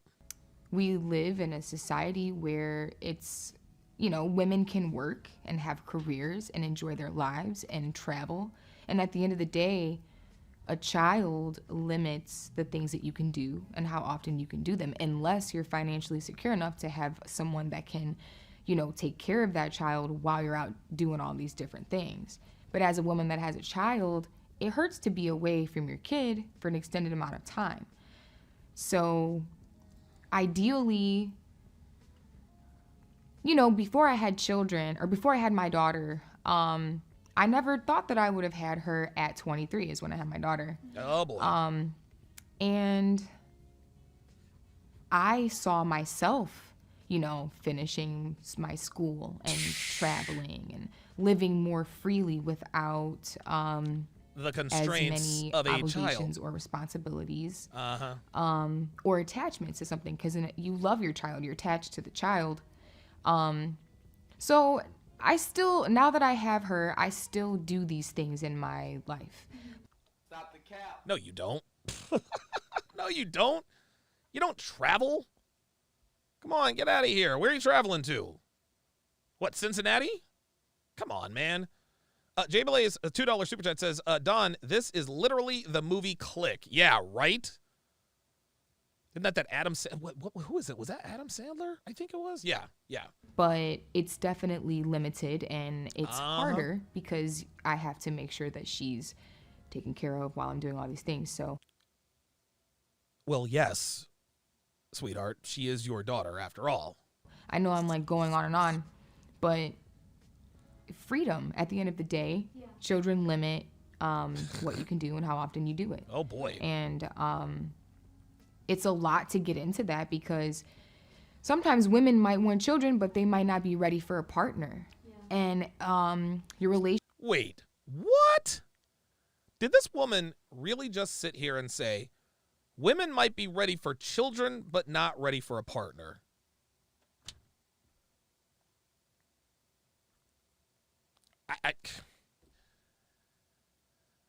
How can you be ready for children, but not be ready for a significant other? Like, this is the single mother generation, guys. Ready for children, but not ready for a partner. Wow. Relationship with your partner when you have a child is very significant because then your roles start to become more important, almost more important probably than even the money that's being made. So, goodness, having kids and finding a partner is like a lot now. Yeah, Black Lemur says only black women say that one. Yeah, yep. Mm-hmm. Yeah, black women are black women are so degenerate. Black women are so degenerate. They're literally programmed. They're programmed to be single mothers. This is I mean, I don't know. I don't even know why I'm surprised. I really don't. Price of living. Yeah, Dre Raven says, I get resentment vibes off of her towards her daughter. I pity the poor kid. Oh, you better believe it. You better believe it. You better believe it. Yeah, she absolutely resents her child for her limitations. Better believe it. Keeps going up. You know, so many of us are in debt from going to college. So many of us go to college and don't use our degrees, you know. So, yeah, I don't. It's hard. If Ice Dragon Kid says, also, hey, broke the 158K curse. Thank you. Yes, I finally cracked 159,000 subscribers. Hopefully I can keep the momentum going. But yes, 159,000 subs. I would love to be single without a kid. Because then I could do everything that I wanted to do. I could blow all my money and already know that I just... See that? There it is. Dre Raven, you were right. You nailed it. You nailed it. She absolutely resents having had a kid. Let's go back, because I want to make an observation here. Let's go back and listen to her say that one more time. Made it back degrees. What? You know, so, yeah, I don't... It's hard... If I would love to be single without a kid. Sweetheart, you were single without a kid. That's the gag, sweetie. You were single without a kid. And you pissed that away. You got raw dogged by an ain't shit nigga. He put a baby on you and bounced like a bad check, leaving you with the check. I would love to be single without a kid. Sweetheart, you already had a chance at that, and you fucked that up. So, yeah. She definitely resents her kid. I swear to God, man. Dude, look, man, I'm not white, so I don't know. But I got to tell you, man, it appears that black women resent their children a lot more than other races of women. Call me crazy. Black women resent their children more than any other race, if that at all. And I'll tell you a story. about my own mother. And you listen, you guys, I've told stories about my mom before. I think I told a story about how she, tried to price gouge me with the rent, this and that and the other. Let's take it way back. We're going to take it way back to 1994. 1994, when me and my brothers and sisters moved from Oklahoma away from our father to North Carolina with our mother. Okay? So I'm 15 at the time. My sister is 13. My brother and sister are 12.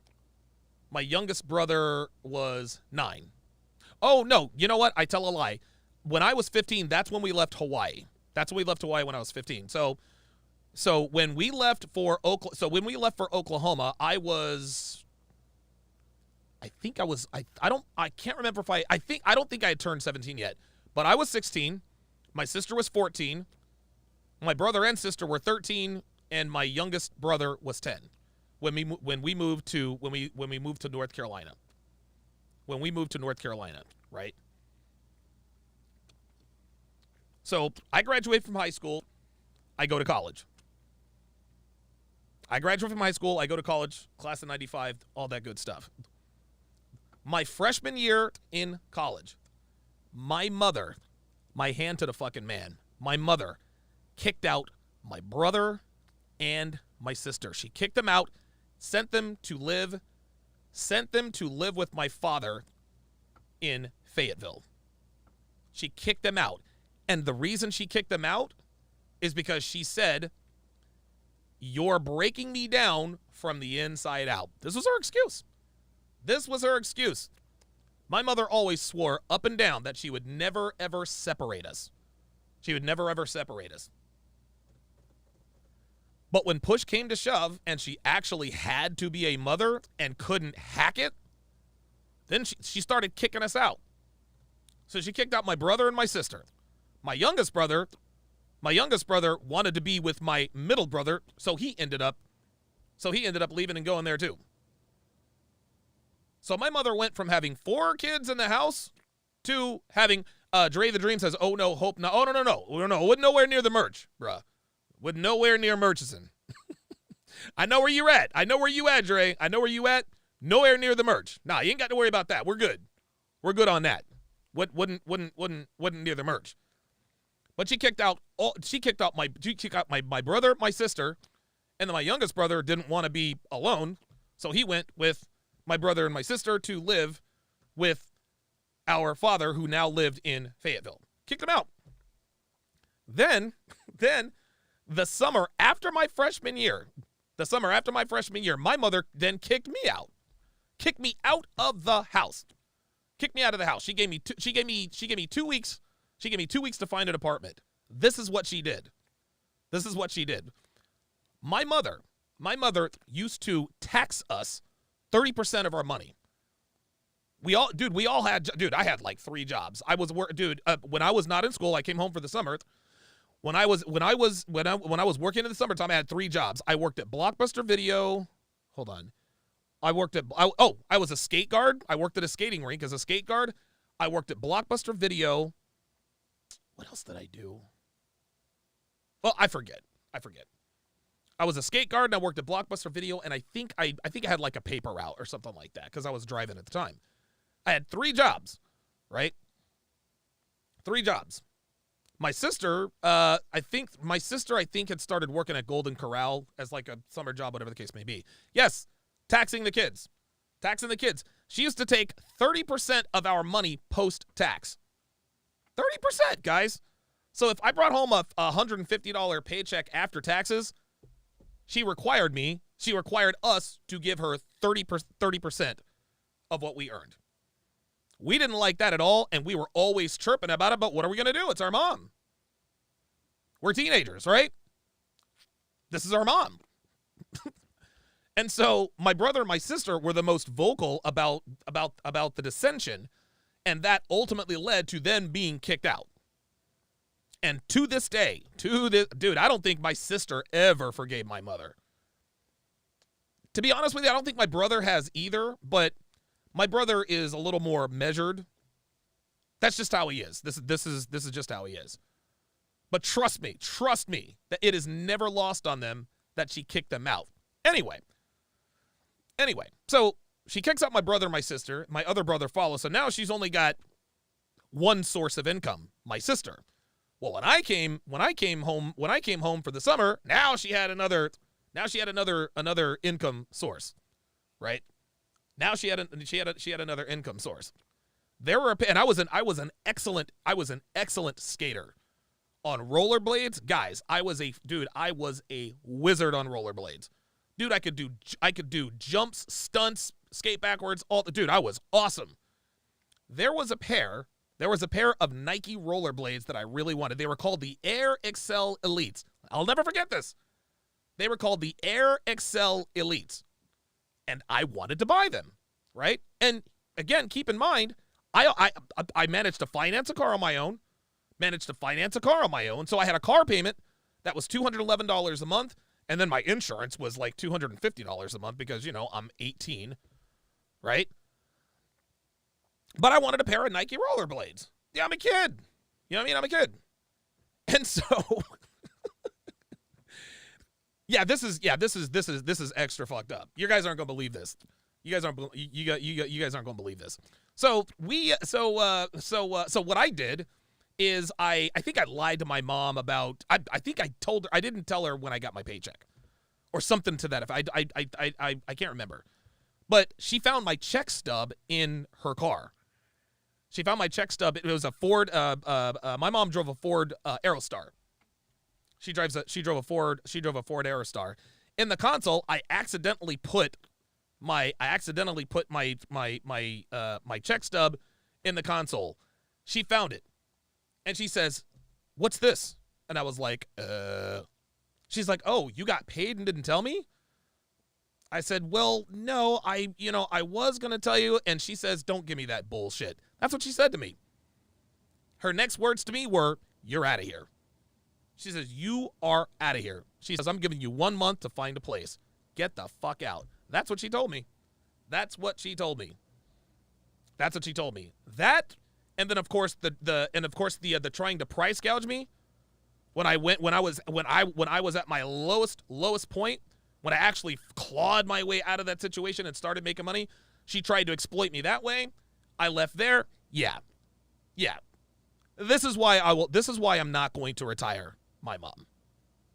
I'm not going to retire my mother, because she doesn't deserve it. She doesn't.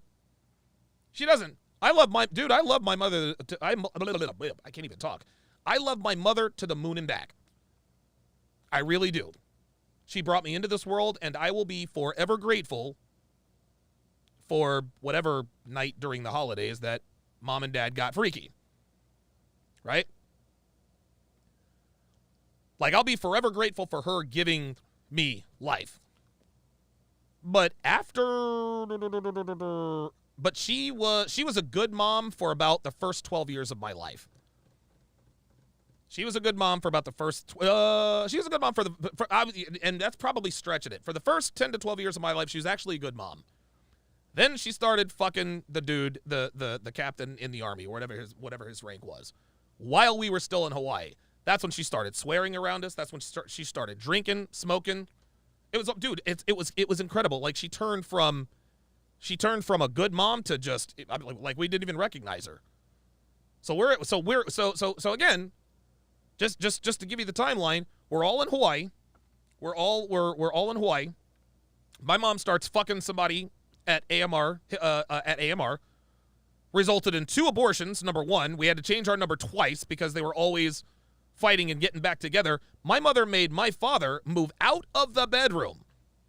My mother made my father move out of the bedroom and into my bedroom, so now I had to share my room with my brothers. Before, it was mom and dad in their room, I was in my room, the girls had their room, and the boys had the other. Nope. Mom started fucking Brandon and decided to tell my father to move into another room. Mind you, my dad was the reason we were there. He was the guy with the name on the door. Tech Sergeant Sharpe or whatever. This bitch took the man who was living. She didn't even have the decency to give him the master bedroom. She took the master bedroom while she went off and, fucked whoever. Guys, my hand to the man. 2 years after that happens, she decides she wants to go and chase this dude. So she moves to Detroit, leaves us in Hawaii. 6 months later, we move to Oklahoma. Mom gets in a fight with Brandon, and comes down to Oklahoma and lives with us. And oh my God, guys, listen to what I'm telling you. Listen to what I'm telling you. This is 1,000% true. I got no reason to lie. Check this out. So she comes down to Oklahoma. And she expected like this hero's welcome. We weren't there for that. Oh no. We were pissed, but we didn't realize we were pissed, right? It's kind of like, okay, she's still bigger than we are. So, whatever. She didn't work. She did not work. Nope. She sat around the house complaining, eating food, this and that and the third. When she needed money, do you know what this woman made us go do? This woman made us go mow other people's yards.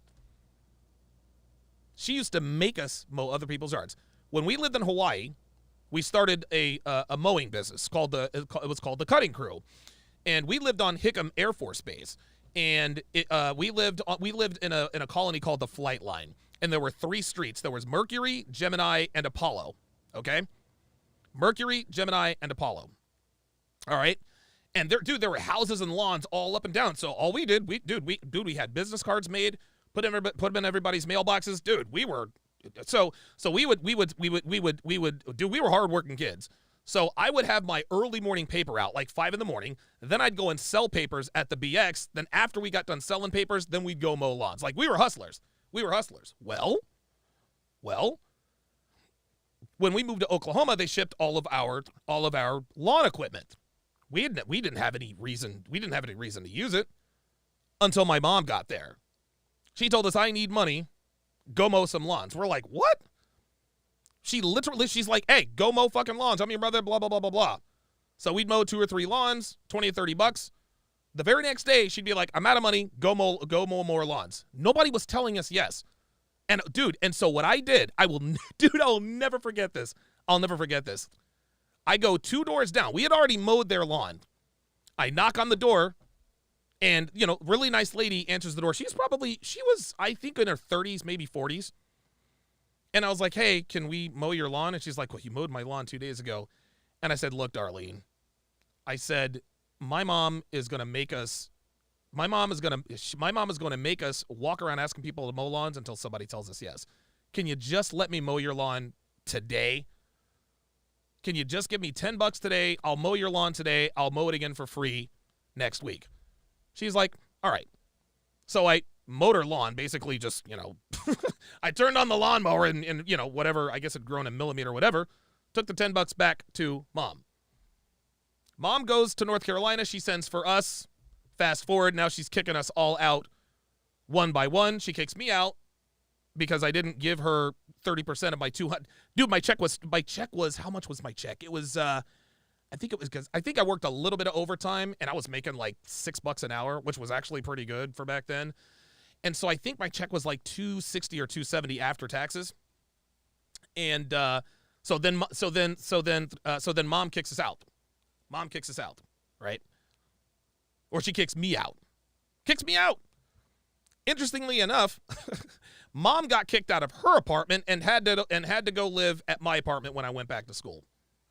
You can't make this stuff up. And then, of course, my mom tried to price gouge me for the rent and this and that and the other. So for anyone who hears the back end of this, when I say that I'm not going to retire my mother, now you know why.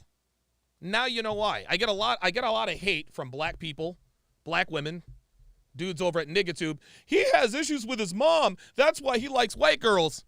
Yes, I do. Yes, I do. My mother was the first black woman.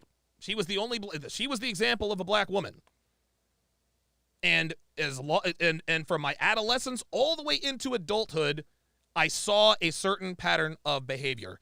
Is there any wonder, gentlemen, I wouldn't touch a black woman with a 10-foot pole? Right? You have issues with your mother. Yes, I do. And you want to know something? There's nothing wrong with me. No, my mom fucked up. So yeah, I'm successful, and I make good money, and all that other kind of stuff. And you want to know something? I could retire her if I wanted to. But I'm not. And I never fucking will. I don't give a fuck. I just do not care. I love my mom, guys. I really do. But she was a bad fucking mother.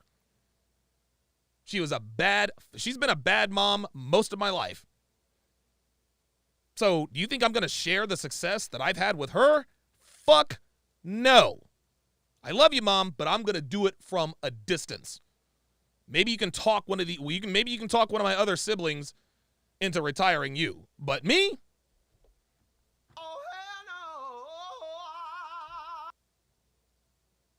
So yeah, you can tell that this woman absolutely resents her child. You can tell a woman resents her child. And it's funny, I didn't realize that a lot of black mothers were like this until I started telling my stories. And I'm like, wait a minute, you mean I'm not the only one whose mom did some fucked up shit like that?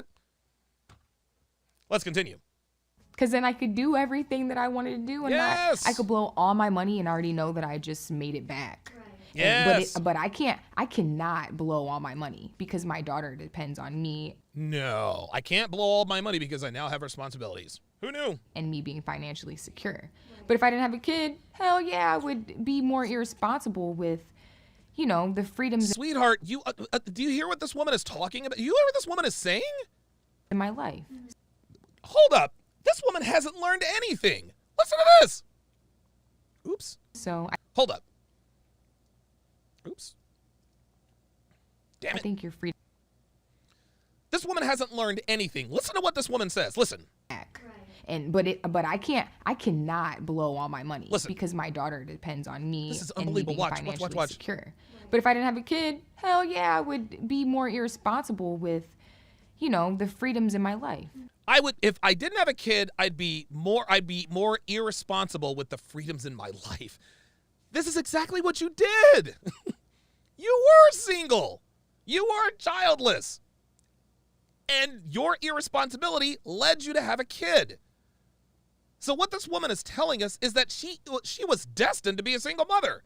Because if she had it to do again, she'd do it the same way. You gotta be kidding me. If I didn't have a kid, this woman literally just said, I would be, hold on, let me just make sure I'm getting this correct here. Hold up. If I didn't have a kid, I would be irresponsible with my freedoms. It's hard. Listen. If I would love to be single without a kid. Oh my God. Because then I could do everything that I wanted to do, and I could blow all my money and already know that I just made it back. But I cannot blow all my money because my daughter depends on me and me being financially secure. But if I didn't have a kid, hell yeah, I would be more irresponsible with, the freedoms in my life. If I didn't have a kid, hell yeah, I'd be more irresponsible with the freedoms in my life. Which is exactly what she did. It's exactly what she did. It is, guys, oh my God, it is incredible how women don't realize that they tell on themselves. This woman just sat here and told us if I had it to do again, I would do it exactly the same. What? Like, does she realize what she just did there? Ay, ay, ay. So I think your freedom has a lot to do with that. That sounds so bad to say freedom. Oh, yes it did, girl. Yes it did.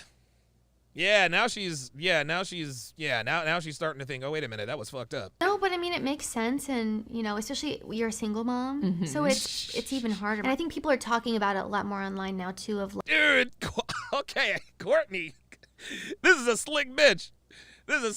She's like, no, it's okay. You're a single mom. Courtney just realizes, look at her face.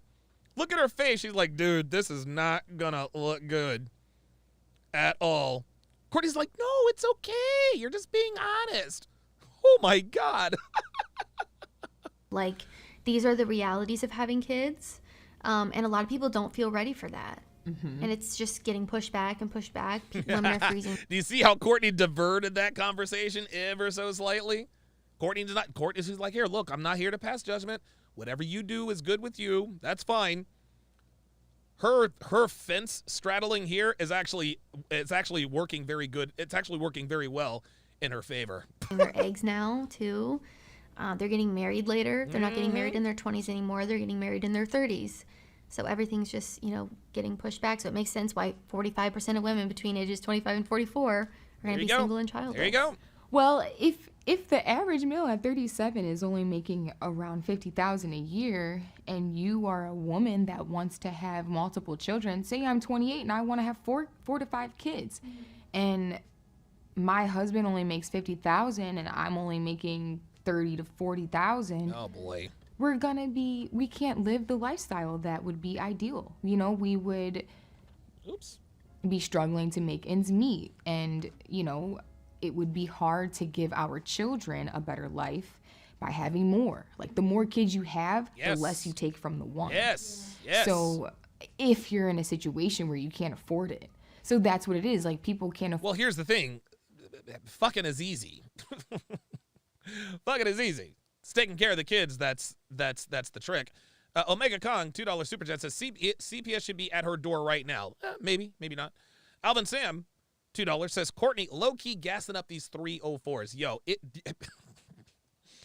she's playing these bitches like a goddamn fiddle. She's playing these bitches like a fiddle. And you know what? It's funny. As far as single motherhood is concerned, I'll tell you guys another quick quick story. So, the woman, the girl that does Devin's hair, she's Devin's hairdresser. She was actually at the first CME with us. Did a great job with Devin's hair and makeup. Really, really, really sweet girl. She is cool. She is cool as hell. Love her to death. She makes Devin look good. However, a couple of months ago, her 9-year-old was attacked by a pit bull, and it almost literally ripped her face off. She had to have facial reconstruction surgery and skin grafts. Well, how did this happen, Donovan? Funny you should ask. You see, Devin's hairdresser, as sweet and as nice as she is a single mom of two by two different people. Does this make her a bad person? No. I know her. I'm going to try to be as respectful as possible, but she's a single mom of two. And she's a white woman, and her baby daddies are, well, let's just say, not going to call anybody's name. I'm not going to call any names, but that's her persuasion. She fucks niggas, y'all. She does. Ain't nothing wrong with that, but she fucks niggas. Anyway. So she got this really, really nice row house in Philly, completely redone. Rooftop. They got a grill on the rooftop, finished basement, the whole nine.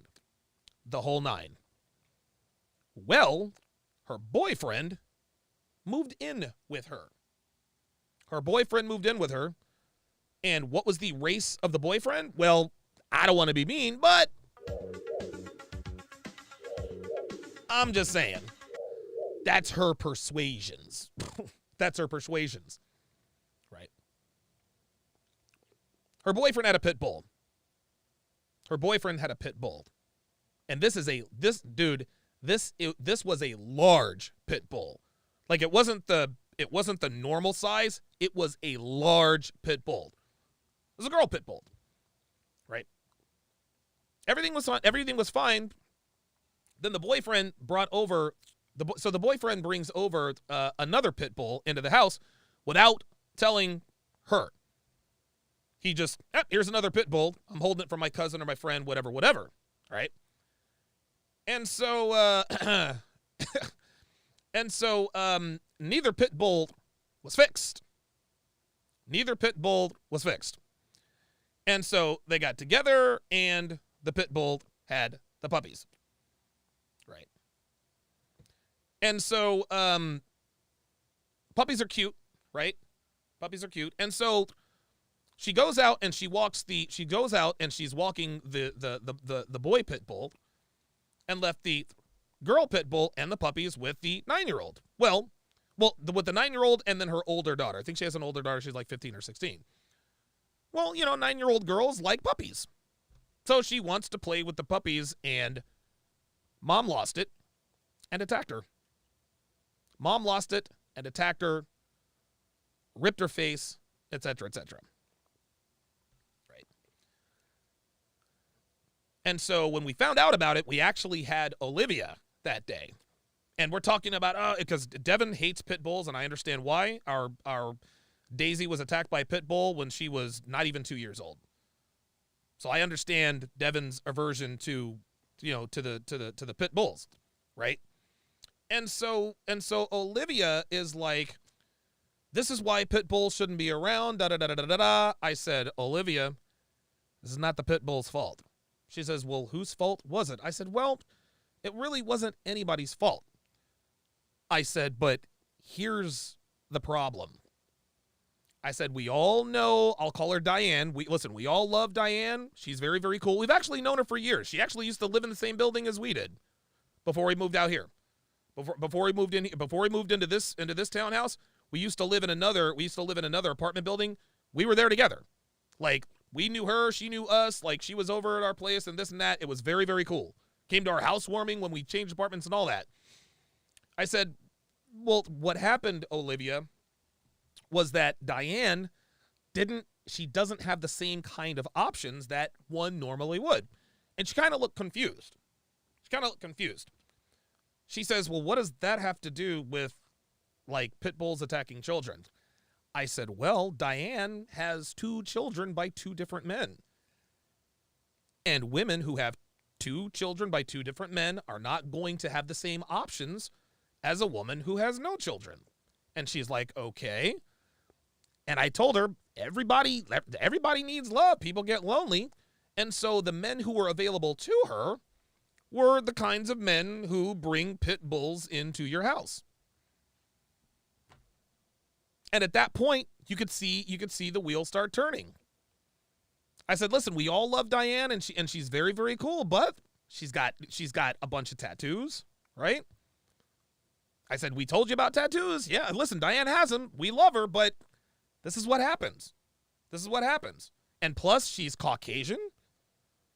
And when she walks around with her kids, it's obvious to everyone around her that, well,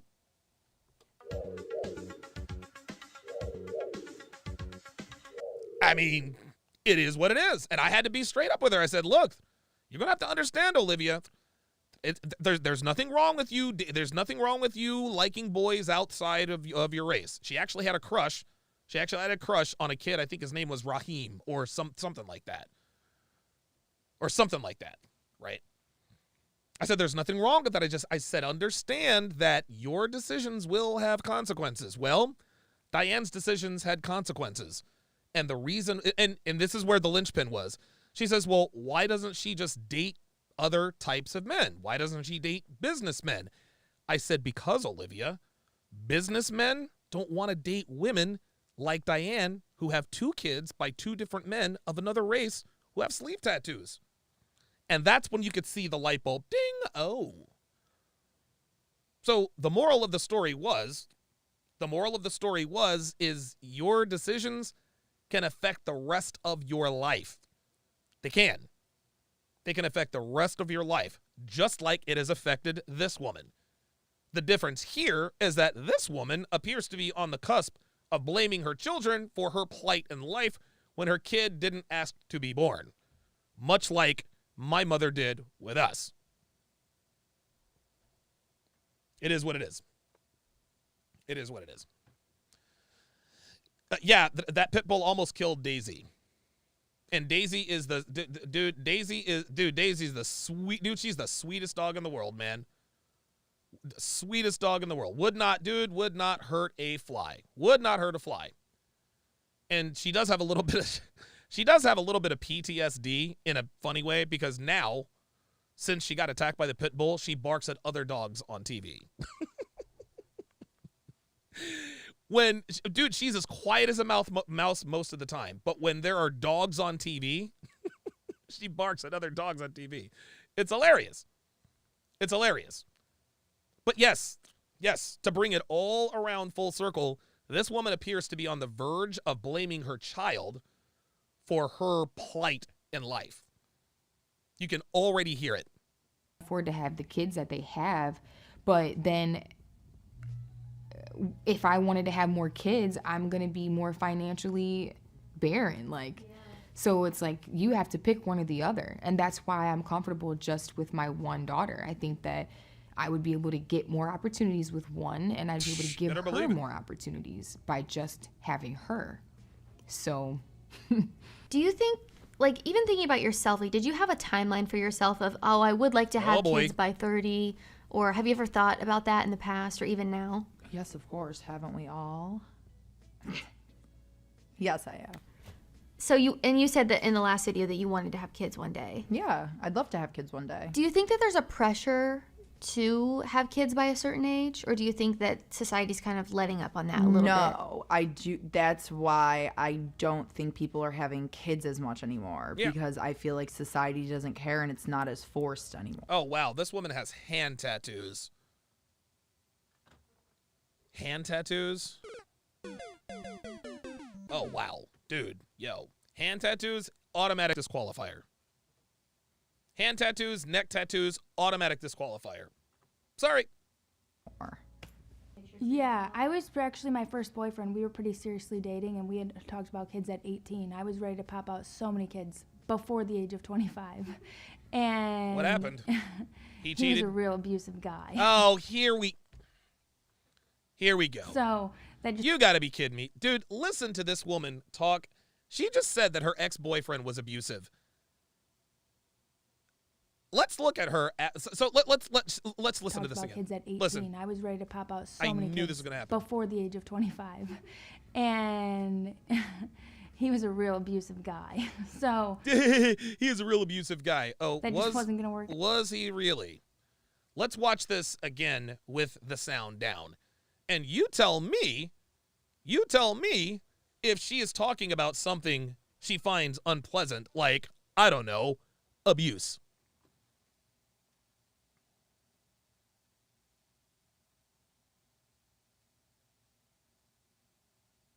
He was an abusive guy. Oh, boy. And you want to know why I know she's lying? Because we can see her in real time. We can see her mind working in real time, trying to give us a reason it didn't work out that would simultaneously not make her look bad. Watch. Watch anymore. Just watch this. Just watch. Because I feel like society doesn't care and it's not as forced anymore. Yeah, I was actually my first boyfriend. We were pretty seriously dating, and we had talked about kids at 18. I was ready to pop out so many kids.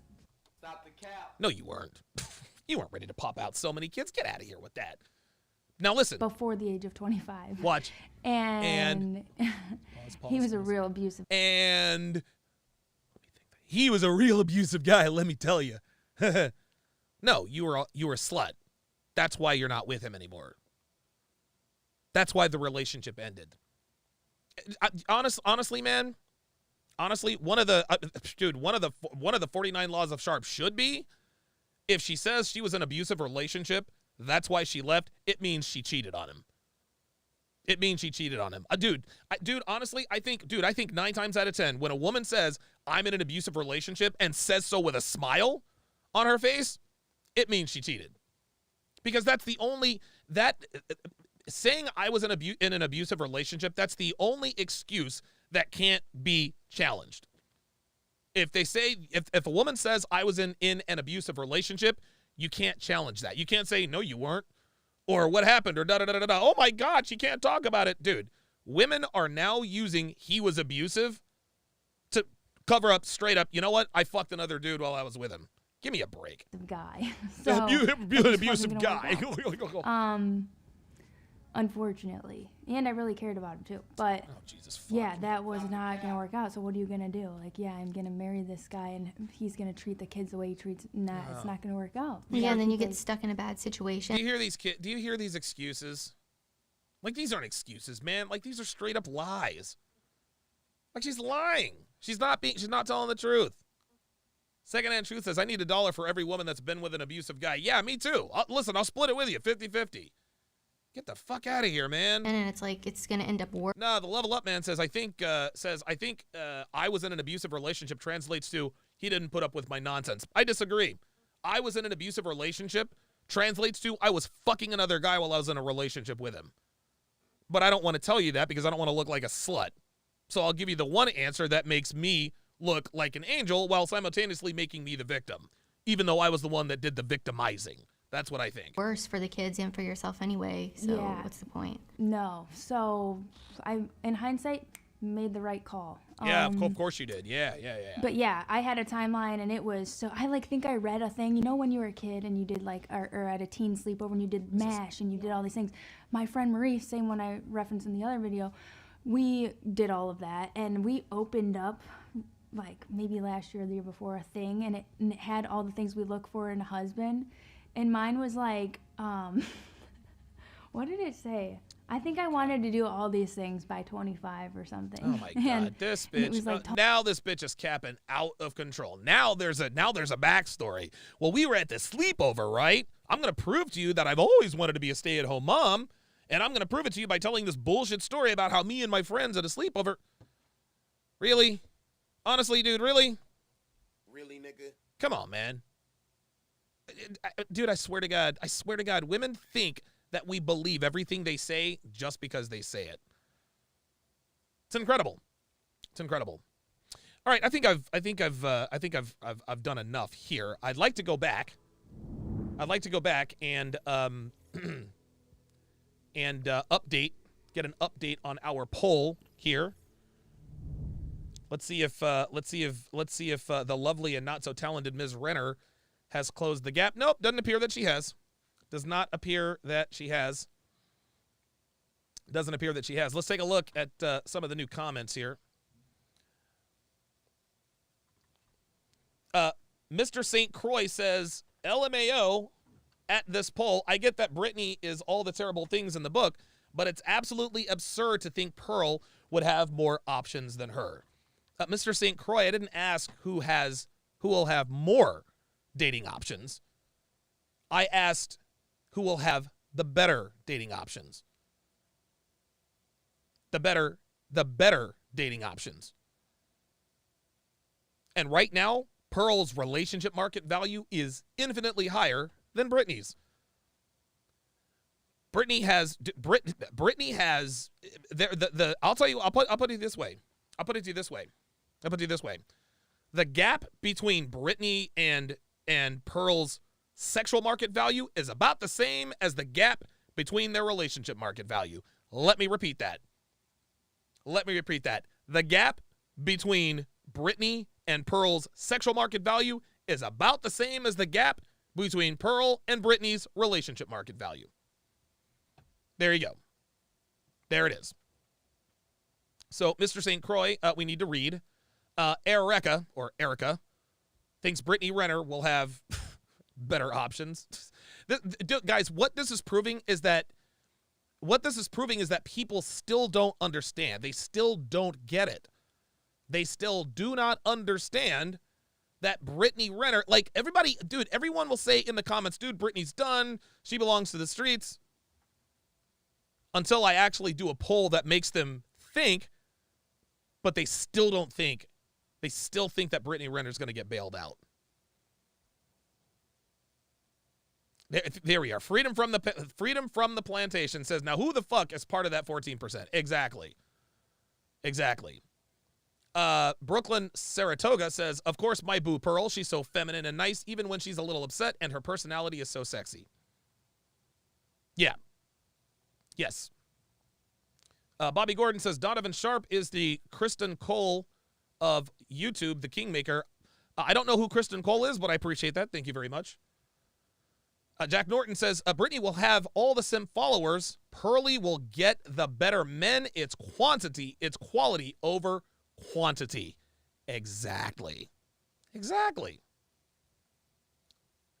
Jack Norton actually read the poll. Sam Davis says Pearl. Let's see what somebody replied. Look at this. He also added, she also went to Kevin Samuels to understand men. She is very humble. She might not be the most prettiest girl, but she has other stuff that adds up. She also comes from a 2% household. There you go. That's exactly right. Allie wanted to know why Tom was not committing to her long-term with the engagement. She got an on-air consultation with Kevin Samuels. She's now married and pregnant, and it's a girl. It's a girl. So that baby is going to be, oh my God, I'm going to spoil the hell out of that kid. Uncle Donovan is coming to Kansas with the Mountain Dew and the jelly beans. Oh, that is so cool, man. So Pearl got an on-air consultation with Kevin and dropped the loser that she was with. There you go. Rahul Ligma, I hope I'm pronouncing that correctly, says, Pearl for sure. Brittany has written more books than she's read. Devin makes a very good point. Says, guys need to see past the IG filters. You see, that's a very good point. That's a very good point. We know what Pearl looks like without makeup on because, well, she wears barely any makeup. Right? She wears barely any makeup. Brittany's photos, it's makeup and filters and it's ridiculous. Like, we don't, like, honestly, does anybody really know what Brittany Renner looks like? Do you really know what she looks like? Jay Cinepi, 242, says, on an Instagram level, y'all really think Pearl's DMs is booked out over Brit's DMs? Well, of course not. But Pearl's DMs are a lot higher quality than Brittany's DMs. I'll tell you that right now. I'll tell you that right now. Christian Kanichi says, I think what Brittany did to herself is just sad to watch. A brutal reminder of how present you have to be in your daughter's life. That's exactly right. That's a very good point. Brittany and Pearl are the living examples. Brittany and Pearl, wow, they are the live avatars of the difference between a woman who was raised with a father, with a good father, and a woman who was raised without a father. That's the difference. That's the difference. That's the difference. The difference between Pearl and Brittany is that Pearl was raised by a strong father who was a leader in the patriarch. Brittany was raised by a single mother. And we are seeing the result play out in real life in real time. There you go. There you go.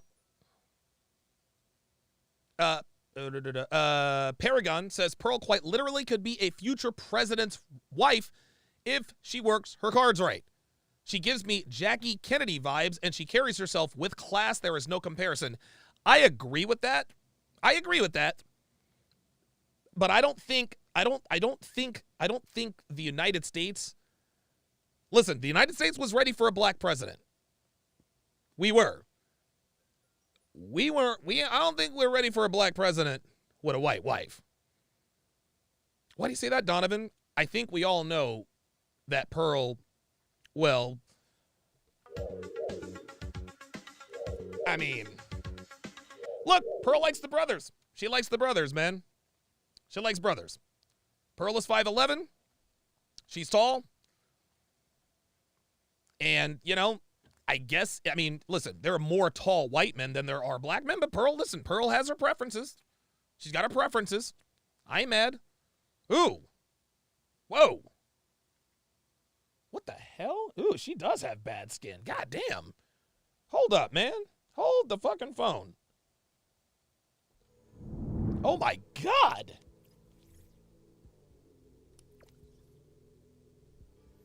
Yeah, she does have bad skin. So I guess that's why she wears makeup. And I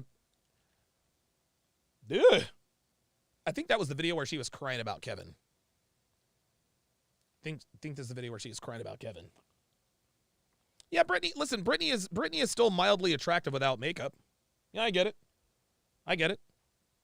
But makeup is supposed to accent. It's not supposed to create. It's supposed to accent, not create. And yeah, makeup it absolutely ruins skin, for sure. For sure. Boss Method says, Brittany is done out here. The fuck y'all talking about? Thank you. There it is, Boss Method. I see we still have simps putting on capes out here for Brittany Renner. Come on, man. I'm trying to tell you. Grim Reaper. Grim Reaper says a woman who's compliant with a good personality can make up for a deficit in looks. Pearl will have the better choices. She does. Trust. Jim Smith says it ain't even close. Okay, so now we're getting into the other comments. Now we're getting to the other comments. I mean, I would take it to the wide shot, guys, but oh, you know what I can do? Hang on a second. Bear with me, guys. A woman never belongs to you. It's just your turn. You lost your edge. She lost attraction for you. That's how it works. There we go. Awesome. Let me take out the snowflakes. There we go. See? All right. All right. Let me read the last of these. Read the last of these super chats here, and then we will call it a day.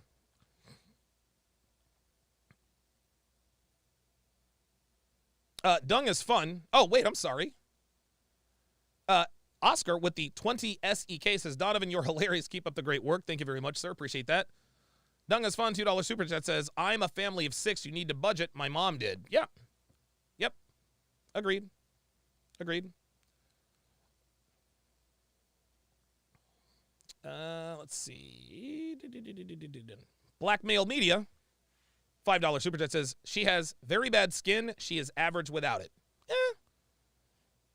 Real Bravado Network with the $20 super chat says Pearl can nearly pick her shot because Pearl is a better all-around woman. And just because she's not a 9, she's not a 4. Pearl is a girl, which is way hotter than a masculine 10. Look, man, look. Is Pearl hot? No. Not by any stretch of the imagination. But she's attractive. She's attractive. She's attractive. She is attractive enough. She is attractive enough to at least make a guy's head turn. She is. No, she doesn't have Britney's look. She doesn't have Britney's genetics. But she's attractive enough.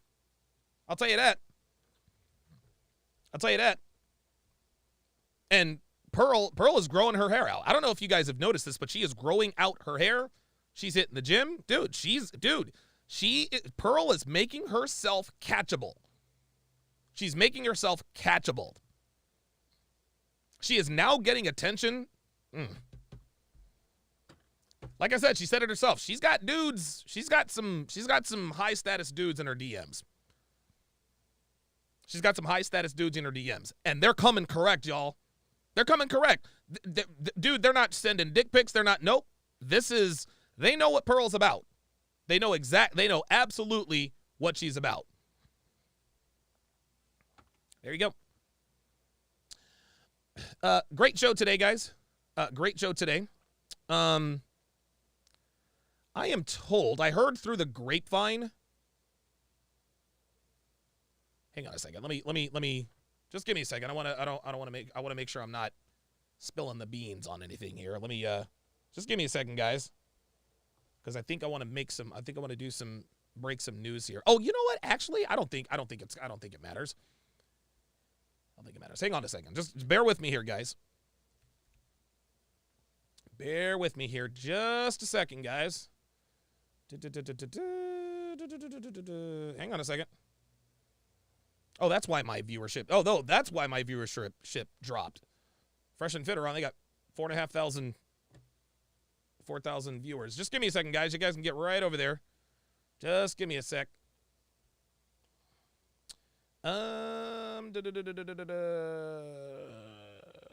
Yes. Okay, so, yeah, I don't think I'm breaking any news here. So, be ready, gentlemen. Be ready. Because actually Sosnick told this to me. Pearl versus Hafiz Part 2 on Saucecast. That's right. Pearl versus Hafiz on Saucecast day after tomorrow. Day after tomorrow.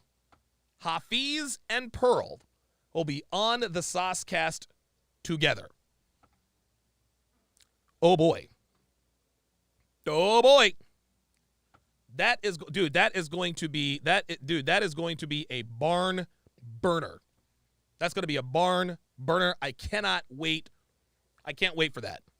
I cannot wait for that. That is going to be absolutely awesome. That is going to be absolutely awesome. It's Pearl versus Hafiz. Pearl versus Hafiz, round 2. I can't wait. I absolutely cannot wait.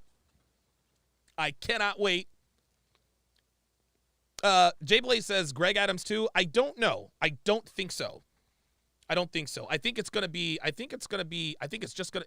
Pearl, Hafiz, maybe one other person. Philip Smith says Pearl is gonna torch his ass. Yes, she will. And it's funny. Right after she recorded the first Hafiz video, her in Dallas, she called me up and she's like, Donovan, oh my God. Like, I looked so bad in this Hafiz interview. Like, she was really like, oh my God, I look so bad. I was like, relax. I said, send me the video. I'm not gonna post anywhere, don't worry, and I'll let you know. I watched it. I called Pearl back. I said, no, you actually look pretty good in this video. There were some points where he caught you off guard, but it was not evident. And so then she sent it to her producer. Her producer said the same thing. Then the interview came about.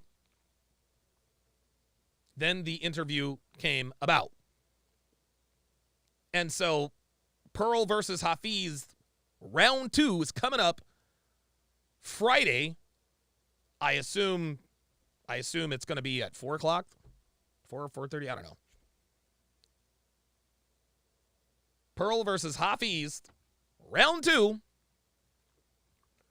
on Saucecast. That is going to be freaking awesome. I am now. So what I'm going to do now is I got to head over to the smoke shop. I got to refill on my edibles. Edibles is better than alcohol. I'll put it to you that. I'll put it to you like that. And me and Devin are going to finish watching a really, really cool movie that we started this afternoon. Bryan Cranston and Annette Bening.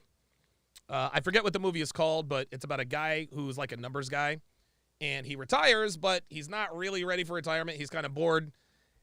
He figures out how to win like the lottery, and nothing huge, nothing big, just the regular like pick 2 or pick 3 lottery. So he wins. He figures out how to win the game, and then him and his wife hatch a plan to sort of help out the town. And it looks really, really funny. We're about halfway through the movie, so we're going to do that. But that's going to do it for this, the 910th edition of TSR Live. Yes, I know I'm frozen and sideways.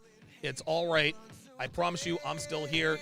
Thank you guys very much. Thank you to all of my super chatters, my members, my patrons, and Sharpe Stream members. We will see you tomorrow. Same bat time, same bat time.